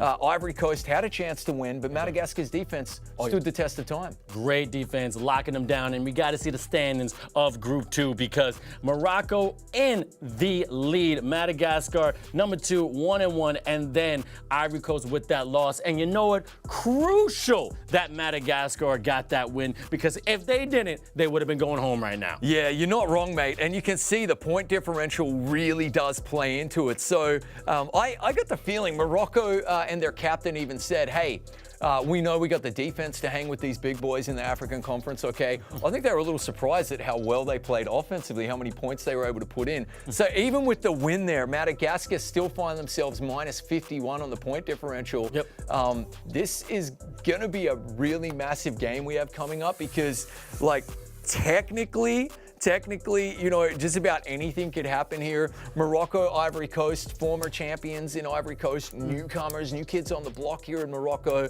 who look, I think, at the moment like favorites. Going to be interesting, Vince. Very interesting, and again, it may go down to points. But then we have a fantastic feature for everyone watching right here live on YouTube and Twitch, in which our man from Great Building is going to show you how to build your avatar, but in a different way because it comes with archetypes, how to make them extremely aggressive, and how you get as many points in the game of NBA 2K. Check it out.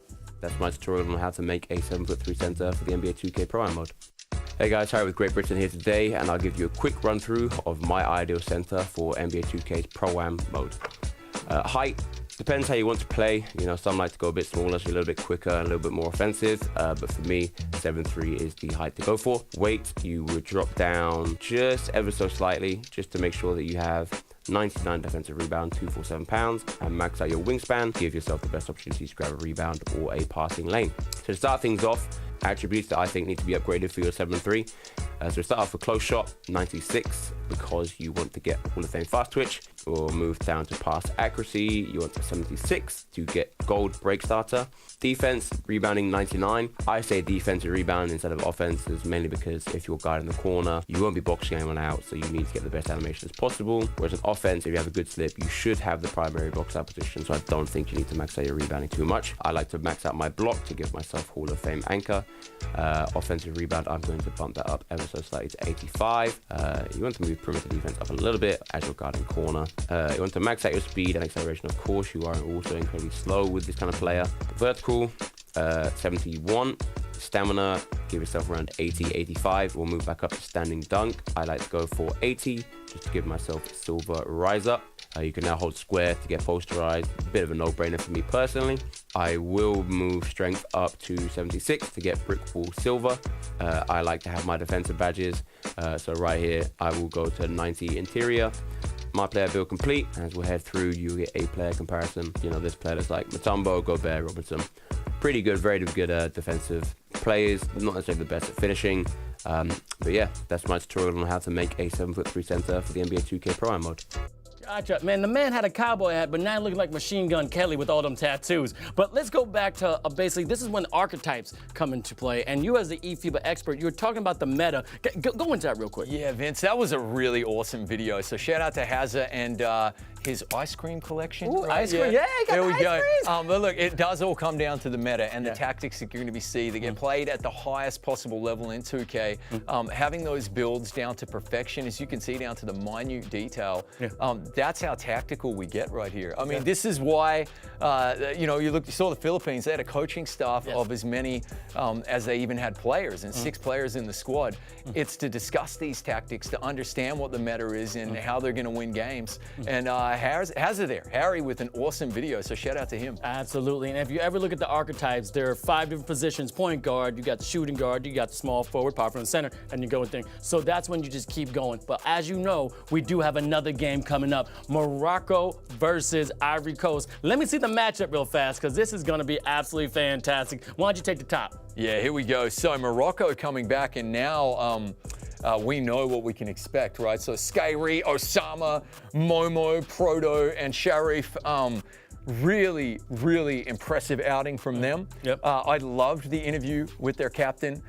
You know, and he was really surprised, as we were just talking about how good how good their defense was going to be. That wasn't the surprise, but how how brilliantly they shot the lights out. Absolutely. And again, you know this team right now, Ivory Coast already showed out. They're talking about Magupan 225 be the next LeBron, but it's Orion for me. I mean, this man is trustworthy. He's showing out. We're going to see if he's going to do even more damage to this Moroccan team. Yeah, absolutely. I think a good first game for Ivory Coast.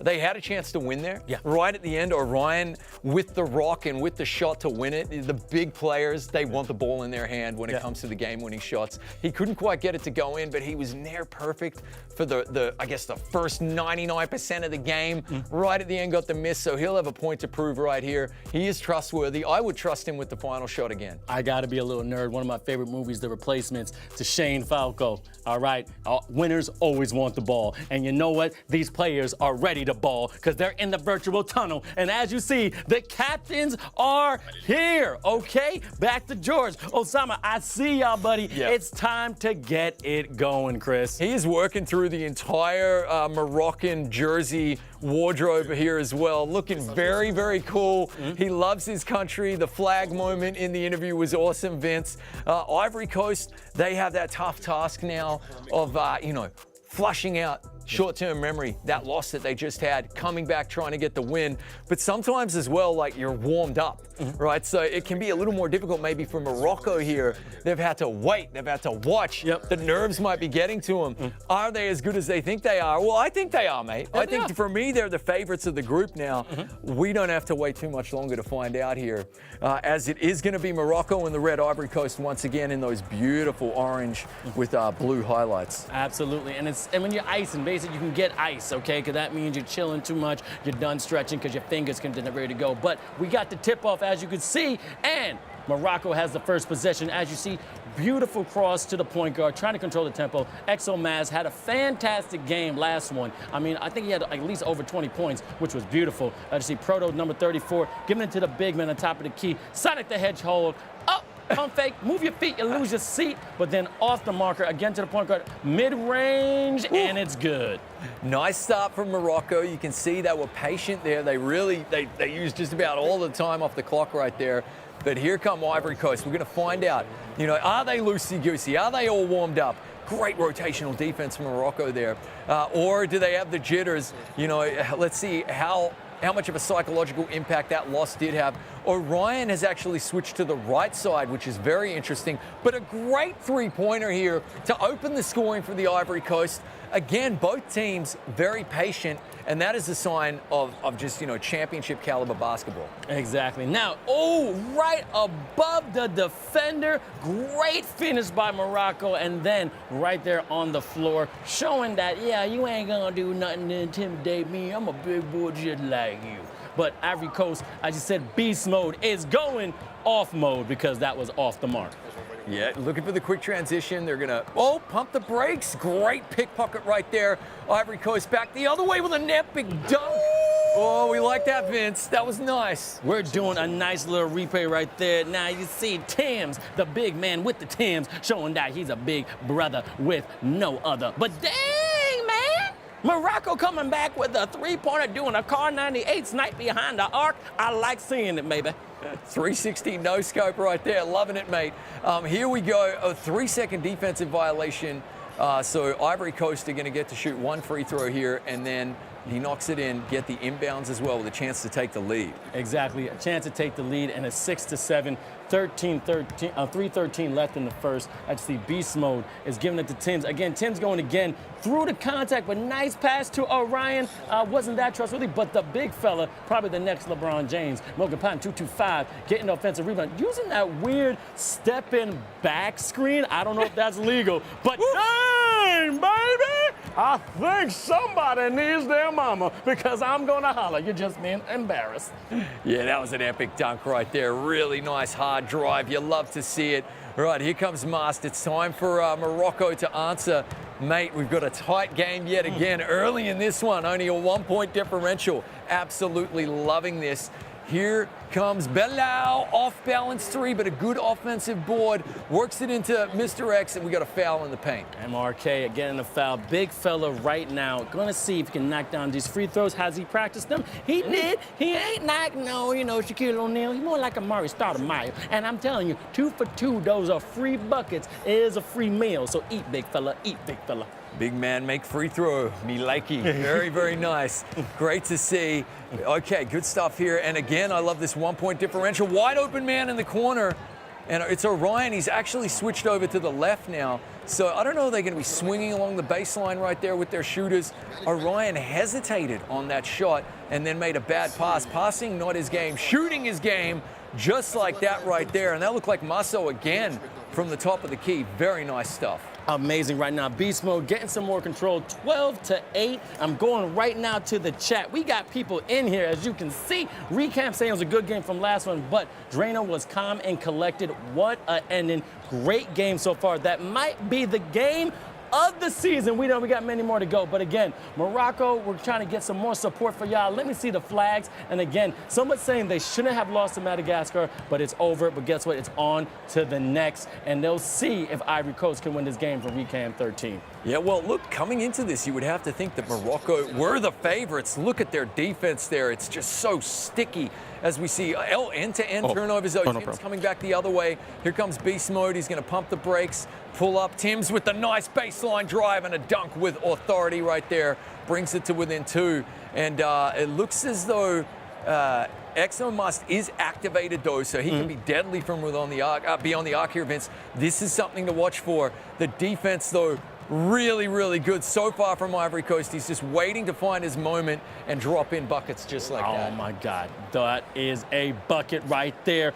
4-point game, and I'm gonna let you guys one more time follow eFIBA on all social media if you're watching on Twitch, on YouTube. But again, it's eFIBA_official on TikTok, on Twitch, on Twitter, on Instagram. Follow me, Vince Chang 21 all over, and also follow the Trumpet Monkey on all different social medias, especially Twitter. This man is popular. He knows the game of Madden, but he knows the NBA 2K like the back of his hand with his beautiful hair, by the way. Oh, I appreciate that, mate. And yeah, shout out to hair and makeup. They got a big job to do every day on me. But yes, dual athlete, it has to be said. So far, just have a look at the demeanor. Have a look at the communication there from the Moroccan captain. He's calm, he's collective, he allows himself to smile every once in a while. Nice drive, nice layup, way to find the open man. Alternatively, look at George. He's in full engaged gamer mode. That's a meme right there. That last play is not sugar, it ain't milk. It was Kareem, but I just seen that beautiful sublime 3 from behind the arc. I'm telling you, Morocco ain't going nowhere. 8-point lead, 14 seconds left. Let's go. Great turnover here again from Morocco. Look at them work the ball to the open man. Oh, big man with the board right there. Are we calling him MRK or are we calling him Mark X? Chat, let us know. I love the idea of Mark X. That's pretty cool right there. That's some Iron Man stuff right there. I'm feeling it. But really great transition game right there from Morocco. Good D, though, to close out the quarter here from Ivory Coast. Look, Morocco, up by 8 at the end of the first quarter. They are shocking Africa. Absolutely, and I like that Mark X is like the Mark 5 speed racer. Let me go my little nerdiness right now, but they say Morocco from behind the arc, off the mark right there, and I gotta admit, Ivory Coast is gonna take control as we see. Yeah, this is interesting. I really feel as though Ivory Coast can get back into this. They've got the skills to pay the bills, but they've just got to get to their own game. It feels as though right now with this kind of stickling defense that Morocco are dictating the pace of the game. Ivory Coast are allowing themselves to be dictated. Slow it down, find Orion in the corner, take your threes, have a good time. And then, yeah, play good defense as well. As Mark X says, ooh, big man. Hey, we've seen him knock in these free throws, though. I gotcha. And as you said, this big man has been showing out. Now, he's 100% behind the arc right there. I am proud of this Moroccan big fella. He's been working out. Mate, it seems as though the only place he spends more time than the hairdressers, with that beautiful Sonic the Hedgehog hair right there, is the gym shooting the free throws. Impressive to see. Again, look at the demeanor of both captains, though. The psychology of the sport right here. It's just like real-life basketball. You can see the strain there from George, but you can see the focus, the lock-in there from Osama. Really, really nice stuff. Open three for beast mode, and it rattles home. They really needed that. Really, really good three. Okay, so here we go. Inbound coming from Morocco. Exomast probably just taking temperature here of the game, realizes this is a pretty important possession, works his way open and rattles home a three of his own. And just like that, the lead is extended to 10 points again. Here comes beast mode. Ooh, right along the, just threading the needle, walking the tightrope along the sideline right there. They're just trying to work the ball around, find the open shooter. They had him for a second there. Got to just be a little bit quicker than that. Down to 8 seconds, 5 to shoot here, Vince. Shot clock, Orion in the corner. He's just going to have to pull the trigger. It's not his desired shot. Nearly makes it work. Big man with the quick transition bucket, 12-point Moroccan lead. Ooh, two-handed flush right there. That's what I'm talking about. Morocco showing that they are meant to be born. I just see the captains right there in the left and right corner. At Broxo, I see him, George, very focused. I mean, his back is hunched, but my Lord, that was a filet dunk of funk. Man, that was absolutely groovy, baby. I want to see that again in the replay. Yeah, very nice stuff right there. That was a fillet of a dunk, you know. And here comes Ivory Coast with a side of mash for you, Vince. How you like that one? A little bit of gravy? I'm doing that mashed potato right now behind the desk. Y'all can't see me dancing, but my hips are moving. I'm telling you, it's going down to the wire. And again with a three-pointer. Look, I know the score may seem a lot, but I'm telling you, something has a feeling that somebody's going to be coming back soon. We've seen Ivory Coast down before, and they're never out. So they just got to get their groove back again. Again, beautiful ball movement right now to the top of the key. Mr. Timms trying to show why he's the big fella. Behind the back, pass to the corner. Now, yeah, another shot pass, mid-range. That's a two. Off-mat, monster offensive board again to the top of the key. 10 seconds left in the shot clock. What's he going to do? Taking the big man. Beautiful pass, but couldn't catch it from 2-2-5. Pump fake. One more time. Is Timms going to knock it down? Yes, he is. That was beautiful. What a patient bucket there from Ivory Coast. They got the reset on the shot clock with the offensive board. They did not settle for a junk shot. They waited for their man right down to the wire, got it in. But look at Morocco rattling home these threes every single time. Ivory Coast says, we're coming back. Morocco says, pump the brakes. And they've got two players activated now as well. It's worth pointing out, Vince. What has chat got to say? Chat right now is saying that really solid team from the Moroccos right there. That's Navi 2K. We got Faye, Sarah Fat. How you feeling? Zarmano 1908, Maureen WL. But also, we got Ivory Coast. We got fans coming from you as well. Bab, Saki, how you feeling? And I'm telling you, let me see some more flags in the chat. It's a 15-point game. Oh, no, I'm sorry. 17-point game. Morocco is showing out right now. Yeah, they really are. They have come to play in this tournament. As we see great defense yet again. It really is just an end-to-end display of dominance here from Morocco. They drop in 20 points in the first quarter. They get 19 here in the second. It's not even over yet. Again, hesitation, not believing in yourself from Ivory Coast, passing up open threes. Yep. They're just, honestly, they're in their own minds right now. Well, hold on a second. Let's take a step back. Okay, timeout, 30 seconds, flag on the play. The second half isn't done. I thought we were at the end of the game. I am telling you, this game is going kind of slow and fast at the same time because, they have not stopped. It's been consistent on every point of the floor. Now, it is 39-23, 25 seconds left into the second. Now, I'm watching X-Mas crossing up the big fella one-on-one. That's a mismatch, but great defense, but it was a foul. Here we go. He's activated. Master's going to try and drop in 2 free throws right here. And again, extend this to just an 18-point lead. He does exactly that. 20 seconds, potentially the last possession right here of the first half for Ivory Coast. I've been so impressed with Morocco defensively. That was basically their building block. They said, you know, we got the lockdown defense, but they've come out here and they've put on 41 points against a former champion of Africa. Let's not forget that. Ivory Coast know what it takes to be the best in the continent. And currently right now, even with that three-pointer, they're down 15 as we see a replay right here. I'm a little bit confused as to what's going on, but a big miss dunk. We are at the half. My apologies right there. Just a little bit of a latency issue.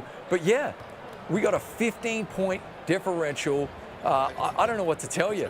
Morocco have to be the new favorites in all of Africa. Morocco, I'm happy right there. Exomas, 24 points, showing out the way he knows how as a fantastic player for the Moroccan team. But Tim's with 14. Keep an eye on this Moroccan offense. I think, as we talked about, it's about points. They want to make sure they have a dominant lead in Group 2, and I can't wait to see the end of this game. Yeah, they fell asleep just a tiny bit there, so the lead is cut to 12. They gave Tim's an open 3. You don't like to see that, but it really is. Look at this. We get an air ball. Oh, my God. Offensive board, but didn't touch the rim, so shot clock doesn't reset. But that time, they are Johnny on the spot. Their players know where they need to be, when they need to be there, which passes they're looking for. This is a well-drilled team we're seeing here, Vince. This is really, really awesome stuff.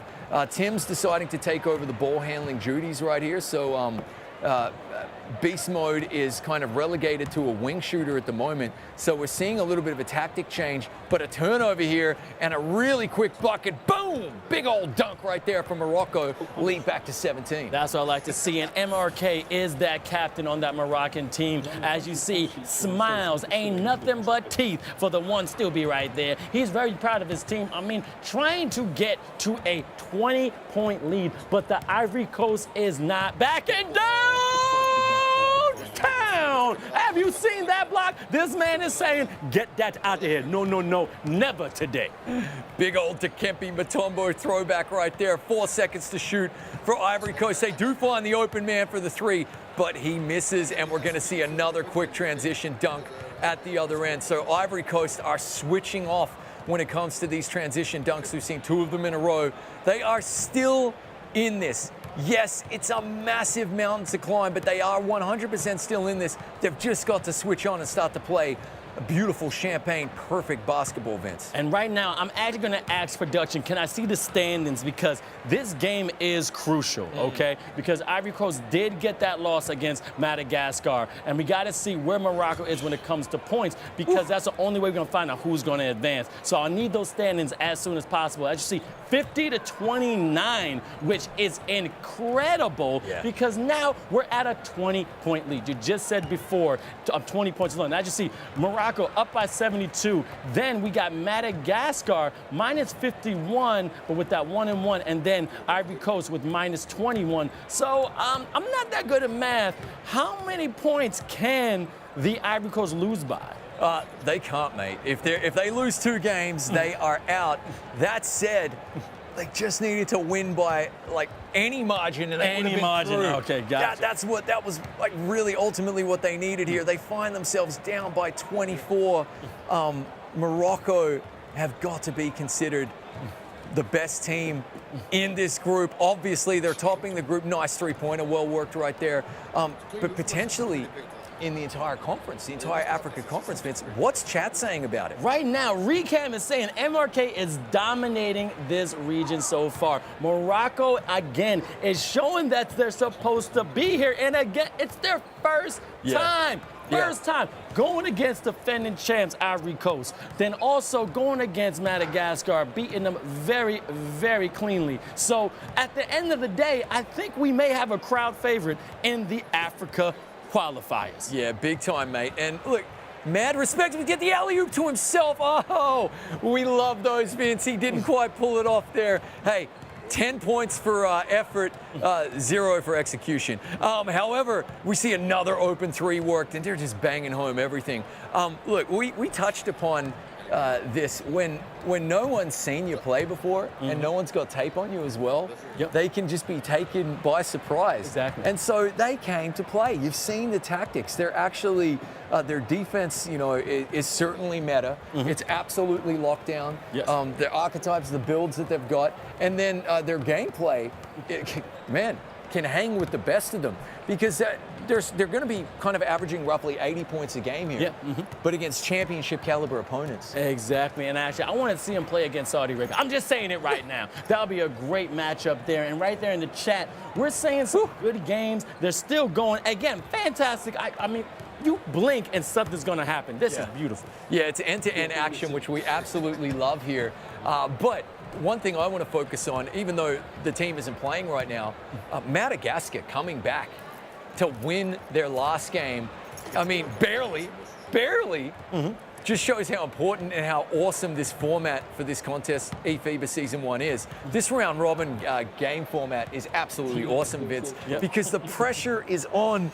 I feel for the players, but as a viewer and as a commentator, it's so cool. The pressure is on in every single game, and the points matter. Yep, and 4 teams are going to be advancing, and that's going to be for that final day, and I can't wait to see who's going to go to the championship. But as you see, Ivory Coast showing what they can do, cross pass, off the mark. Now, they were making these threes in the last game. I don't know what happened, but damn, let me get a replay on that with that 5-slammer jammer for Morocco. Yeah, really nice stuff. Yeah, you're right. Look, Ivory Coast did definitely execute. It was the defensive 3-second violation, I should say here. So they're going to get a free throw, which he clanks. That looked like me shooting free throws out there. And now they're going to get the inbound. They executed a lot better against Madagascar. Yes. And it is really hard to be locked in for 2 games in a row. Exactly. It really is difficult. But to their credit, they have tried here. But honestly, Morocco are just a step ahead. Yep, just a step ahead, and we did talk about that. If you're going to ice Morocco, they had some time to rest, going back and forth, because people who are playing NBA 2K, you know this. It's not just a physical game. Yeah, your thumbs get tired. Yep. It's mainly a mental game. Yep. When you know you're going to get in the green for your shot, understanding how you're going to play defense, keeping the offensive player in front of you. Okay, this ain't easy with that double-handed Musi Baka. Oh, disrespectful. He's getting the technical. MRK has a smile on his face. More teeth than the dang stars. It's just shining brightly. This man is showing that he's meant to be here. Oh, the Mark X doing the sloth celebration right there, just hanging around like a Peruvian sloth from the tree right there. Pose for a photo. Very, very cute. Sharp claws though, but very, very big dunk. You love to see it, mate. I mean, why not? They're enjoying themselves now. They've earned it as he pumps his man over his head there with the pump fake. Misses, throws an a steal. But look, they're allowed to enjoy themselves. They've fought hard. They're going to come back and get 2 big wins here.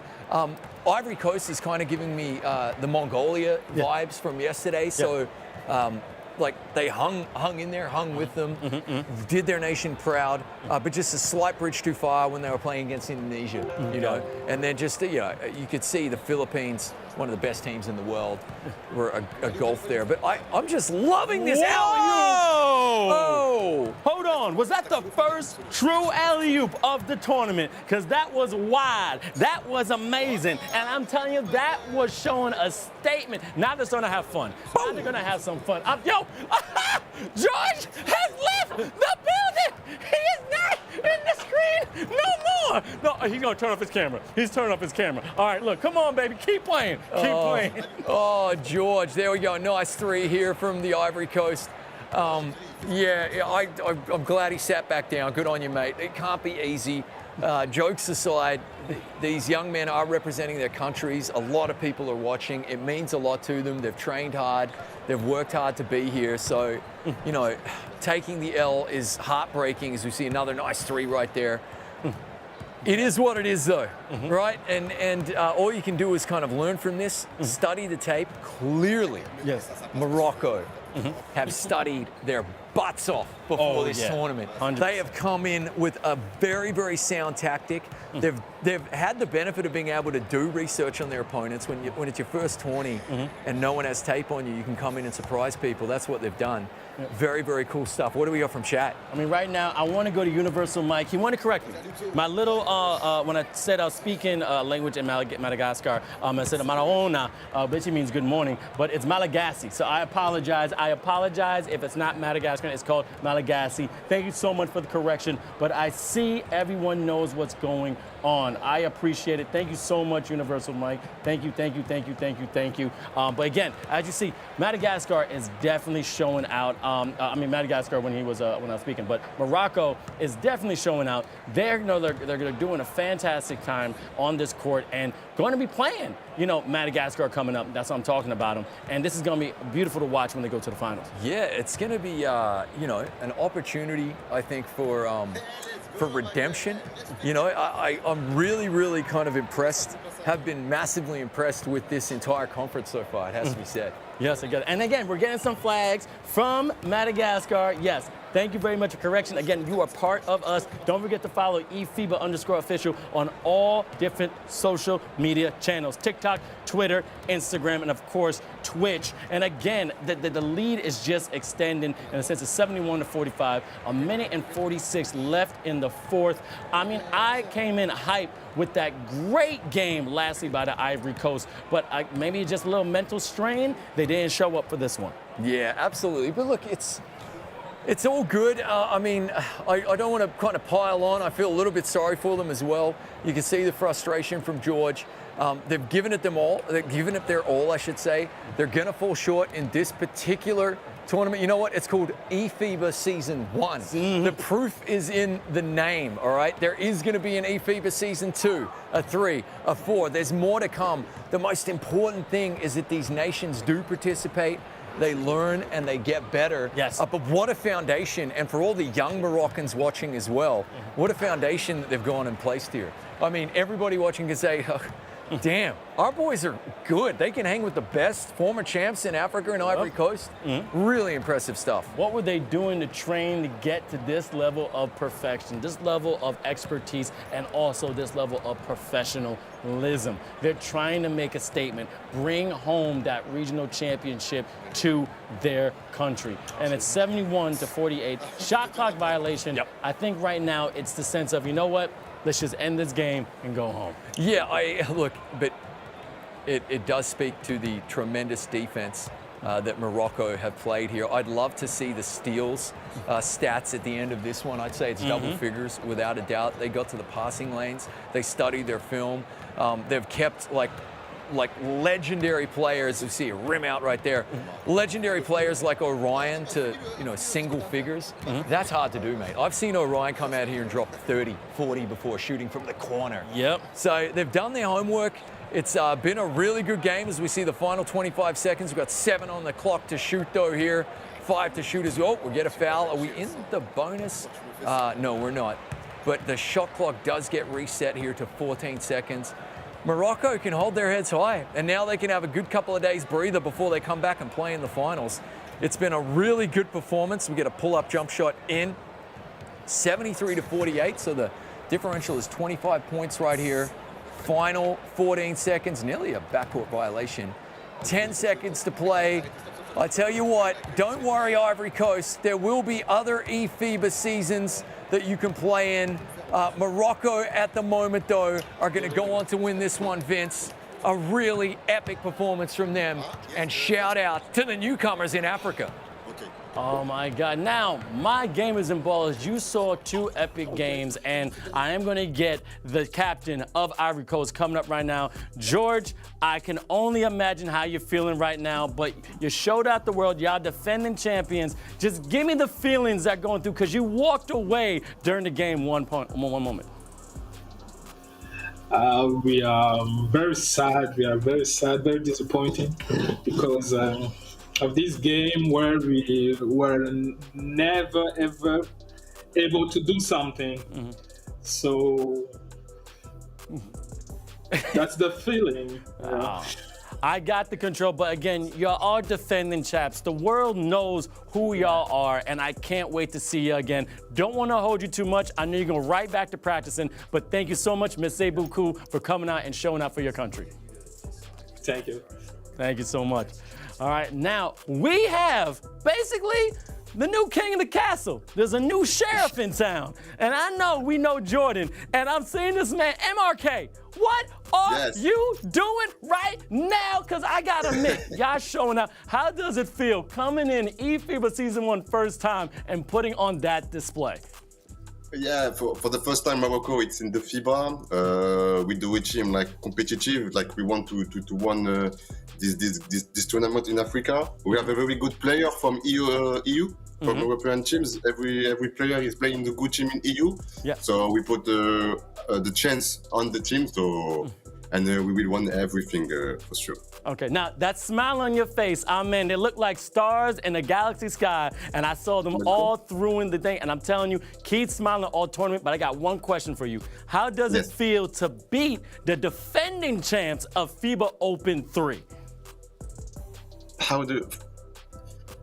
We are happy because we know there was the champions, the lead. So it was not like the first game. So we know people like waiting you the second game. So we play like the first game, the first tactics, play good defense, then to push the fast break. I don't know if you see the game, but you see Braxo, like he's in double I think in the game. So the defense carry us, and Master was tough to win in offense. So we have a good team, and I'm very happy, and the team is happy too. Words from a true captain looking at your team. Thank you so much. Can't wait to see you in the finals. Thank you, bro. Absolutely great. And as you know, we got our qualifiers for Africa, and the finals are coming up. Back to you, Chris. Mate, absolutely brilliant play there from Morocco. He was a man with a plan. That was a team with a plan. We've got some fabulous highlights about to start rolling here. And for me, it's all about the big three. He said the foundation of the entire team. Defense, that was massive.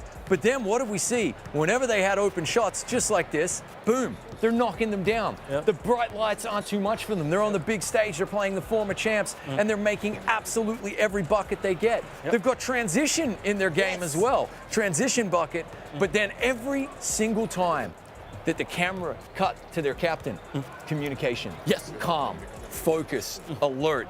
Tremendous stuff. So you put all those three together, outstanding defense, great shot taking, transition, and communication, mate, that is a formula for success, it has to be said. And as you just pointed out, former champs Ivory Coast are now out of the contest. Oh my God. Knocked out. They're knocked. They're gone. And I want to give a shout out to Liz. You know, she's been our producer, our woman in the air, and she actually did want us to comment on communication. They're like this, talk about the communication, because she's watching the games too. And yes, that was a key point, because the one thing I do know is that when you have communication on a team, then you know you can go far, because you know what your player can do, you know what your teammate can do, and they're using their best attributes to the fullest. Yeah, without a doubt. It's about having a plan, sticking to the plan, and then constantly communicating with the team to say, yeah, we're on track, more of the same, or make a slight adjustment there. Communication could be the difference between win or losing right there. It doesn't hurt when your defense is that good and when your ability is that good as well. That really helps. The comms is just the third pillar to success. Incredibly impressive stuff though. And just to I guess give commiserations to Ivory Coast, former champions. Going home, we know we will see them again. They've participated in every eFIBA event so far. Can't wait to see him back. We will miss you, George. However, let's not take anything away from the heroes of the day. It has to be said, the newcomers, Morocco, really, really impressive stuff. And now we have the standings full for Group 2, which we can go and have a look at. And as you can see, Madagascar coming back and getting that win from Ivory Coast was so clutch. You could see what it meant to them as well. That was such a massive game. Shout out to Rava. He was my MVP of that game. I think we're both agreed that, there was plenty of shooting there from Exomast. but also I felt like the MVP really was MRKX or Mark 10 or Mark X. Plenty of cool nicknames. So those are like two fantastic players to keep an eye on when it comes to the finals. And I know we can actually have a look at the results now as well, Vince, for the day. And you can have a look. I mean, Morocco dropping 93 on Madagascar. Madagascar know what they're doing. To give you an idea, like the tight, cagey affair there, Madagascar winning 53-51 over Ivory Coast. But then Morocco again coming back and dropping in 73. So they're averaging, 83 points a game. Yep. This is massive, mate. It is massive. And we got Alper Bison right now in the chat here on Twitch saying good games today. All your fans are watching, and you know what? It was amazing. I do want to say to my Ivory Coast, Côte d'Ivoire, hey, Ivory Coast forever. Y'all did show out. But, whoo, Madagascar, you creeped on right there. And the Malagasy, I'll work on it later. But Morocco. Oh my goodness. When I said that you were an unsung horse right there, you were an underdog right there, but you proved out that you are a superpower. I have never seen someone play like that coming in newbie with so much confidence and having no sweat whatsoever going against champions. That was beautiful. It was absolutely awesome. But of course, that was just the second group. We also have our Group 1 standings, which we can have a look at the other side of the bracket, where Egypt, look, Burkina Faso, first tournament, did have technical difficulties. Yes. That is to be expected in the online format. So it is going to be Tunisia and Egypt. And again, Tunisia coming through and kind of shocking a little bit, which was really impressive, and beating Egypt there. Egypt, though, will be going through. They were a little bit distraught. You could see what it meant to the captain to be repping the nation. And that's the big thing to take away. If it's your first time watching eFIBA Season 1, this is national pride. These players are playing and representing their nation. It means a lot to them. We love calling the game, but we have a lot of feeling for the players because there's so much pressure. The format of the tournament, Vince, we've loved the round robin. I love that every game matters. There's no fluffy, let's coast through pool stage games. Every single game matters. And now we've got an electrifying final set up for Tuesday, Wednesday. Absolutely. And then we want to see the results from that Group 1 because, again, that first game was insane. Again, we only got to see one because, again, shout out to, the family there in Burkina Faso, which I wanted to say actually translate the land of honest men. Yeah. And I actually wanted to say that from the beginning. So shout out to y'all. But that game between Tunisia and Egypt, I mean, that's a good matchup right there. Yeah. Okay? That's a rematch. And I can't wait to see the final bracket going into the final. Oh, it's going to be awesome. The Tunisia-Egyptian game was the tightest game to that moment that we'd had, right up until, of course, we saw Ivory Coast miss the buzzer beater. That was a really massive game, and Egypt, fought back, took the lead in the third. Tunisia then pulled away again, finished with a couple of massive free throws, which we love to see as well. Ice cold water in those veins. It was a really, really great game. I think we are going to have an incredibly exciting finals where really Morocco have to be the favorites now. Yeah. But it's still anybody's chance because they've got a few days to go away and study the film, try to find a bit of weakness in Morocco and see what they can do. Now, we're talking about Morocco right there. MRK had so much pride for his country. Waving that Moroccan flag, absolutely beautiful. I mean, you've been watching country after countries. Again, if you didn't know, this man is my eFIBA expert, okay? This guy has been in FIBA 1, 2, 3 Opens when it came from 1736 to 60 teams. You've seen nearly almost under 100 countries trying to perform at their best. I mean, how does it feel, you think, for these players to represent their country once more? Could you explain that? It's massive, mate. And just to the uninitiated, they train just as much as the IRL basketball teams as well. The great behind-the-scenes shot that we got, a lot of the teams don't necessarily show all of this, but the Filipino team yesterday, with all the coaches behind them, we've got just as many coaches as players. There's tacticians, there's statisticians, there's nutritionists. It's an absolutely brilliant setup, and that's what it takes to win at the top level in international 2K. And one more is just that love for your country and then the love for the sport. As you see, I mean, explain also, how do you think these countries feel feel about basketball being all different regions all over the world? Yeah, well, that's FIBA's doing, really, and that's why the shout out has to go to them. Obviously, the name of the tournament, eFIBA Season 1. These national basketball federations coming together, giving the players the resources to actually put together these national teams, perform on the international stage. It's massive. It means a lot. It's a massive undertaking, but really, really cool. And of course, it's just Season 1. There's a lot more to come. Yes, you know, with FIBA, their main goal is basically bringing all the international teams and also players and, of course, countries coming together. We have this fantastic feature. And again, we have Tanzu from Turkey and also Mario from Spain showing how much they love the game of basketball. Check it out.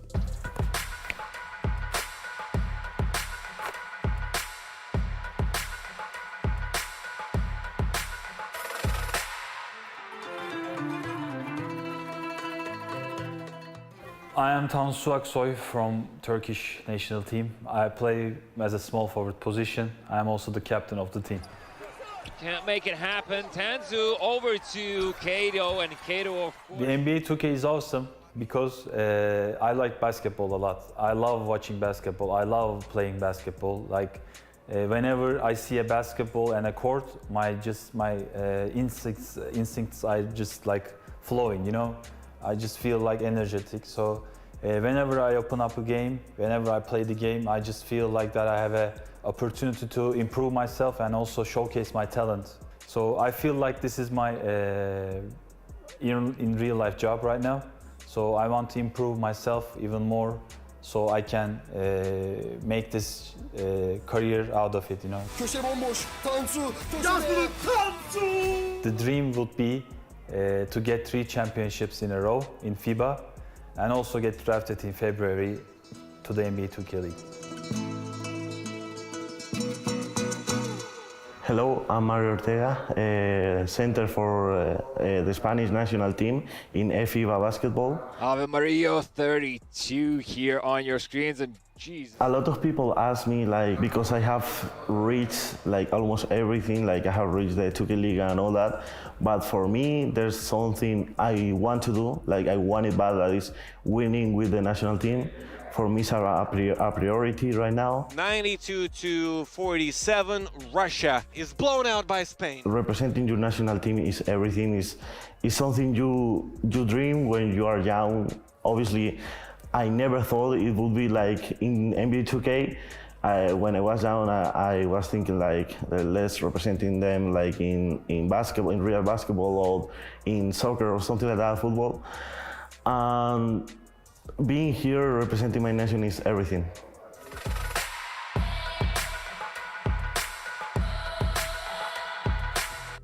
Thank you, Tanzu and Mario. Beautiful, beautiful pride for the game of basketball. Both of you are going far. Both of you are representing your country absolutely exquisitely. I love those muscles I saw before. But I gotta admit, that's exciting to see.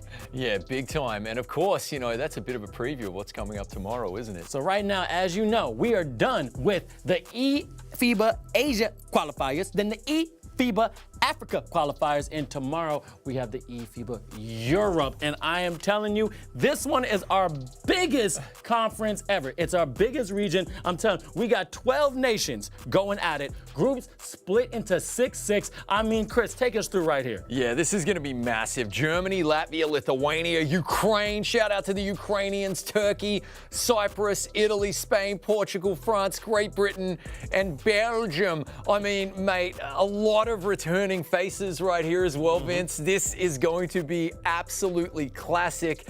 And it's so hard to pick a favorite. Yes, you've got former champs. You've got Italy. You know, you got Spain. But let's not forget about like the massive leaps and bounds that the likes of Great Britain have made. Yep. France. And just to remind everybody, 2 million viewers for the last time Spain and Great Britain played in 2K. I mean, the rivalry between these nations is absolutely massive. I am so excited and delighted that the Ukrainian team is going to be participating as well, mate. That's from the bottom of my heart. That's fantastic. Yes. Cyprus is a great story too, Vince. They came in and they got demolished the first time they entered an eFIBA tournament. They went away. the Basketball Federation and one coach in particular invested into the infrastructure of the 2K game in the community, recruiting the players. They came back in the last tournament and were so good. I can't wait to see what they have in store for us here in eFIBA season number 1. Any one of those teams could potentially go on a run and take it home. This is, for the Kings of Europe, this is the Behemoth Conference. Oh my God, Behemoth is an understatement, because also, we talked about Saudi Arabia being almost 4 times champions because they're 3 times champions. But now I just heard that Turkey could tie them because they are 2-time champions when it comes to FIBA Open 2 and 3. So if they take it home, they may make some more history. Don't want to jinx anybody, because I do know is that anyone out there can take that win. I am so excited to be part of that tournament tomorrow. Yeah. Look, this has been a whopping day, I gotta admit. Do you have any takeaways, Chris? Well, mate, for me, it's the newcomer nations, you know? Like, let's look at it. Morocco probably put their hand up to say, you know what, lads, it's our first tourney, but we are the favorites for an entire continent. I mean, that's gonna be massive. Their fans will be watching and going absolutely haywire. Can't wait. So for me, the new nations that were coming, Mongolia yesterday as well. Sam Nation, shout out to their captain, their best player. Really, really impressive stuff. And I love that we are going to have a really tight finals for the Africa Conference. Gotcha. And let you know, thank you everyone who saw us live on Twitch and YouTube. I see people are still on the chat. Congratulations to our advancers and the eFIBA Africa qualifiers, Tunisia, Egypt, and also Madagascar. And now the new Knights of the Round Table, Morocco. But you're going to see tomorrow at 15:30 CET, 15:30, that is Central Europe time, that we're going to go live with the Europe nations. And I'm telling you, the eFIBA Europe qualifiers is going to be insane. I've been your host, Vince Chang. This right here is my man, my brother from down under, Chris Simpson, aka Trumpet Monkey. Been a pleasure, Vince. Been beautiful. We'll see you tomorrow, 15:30 CET, eFIBA Season 1. Peace out.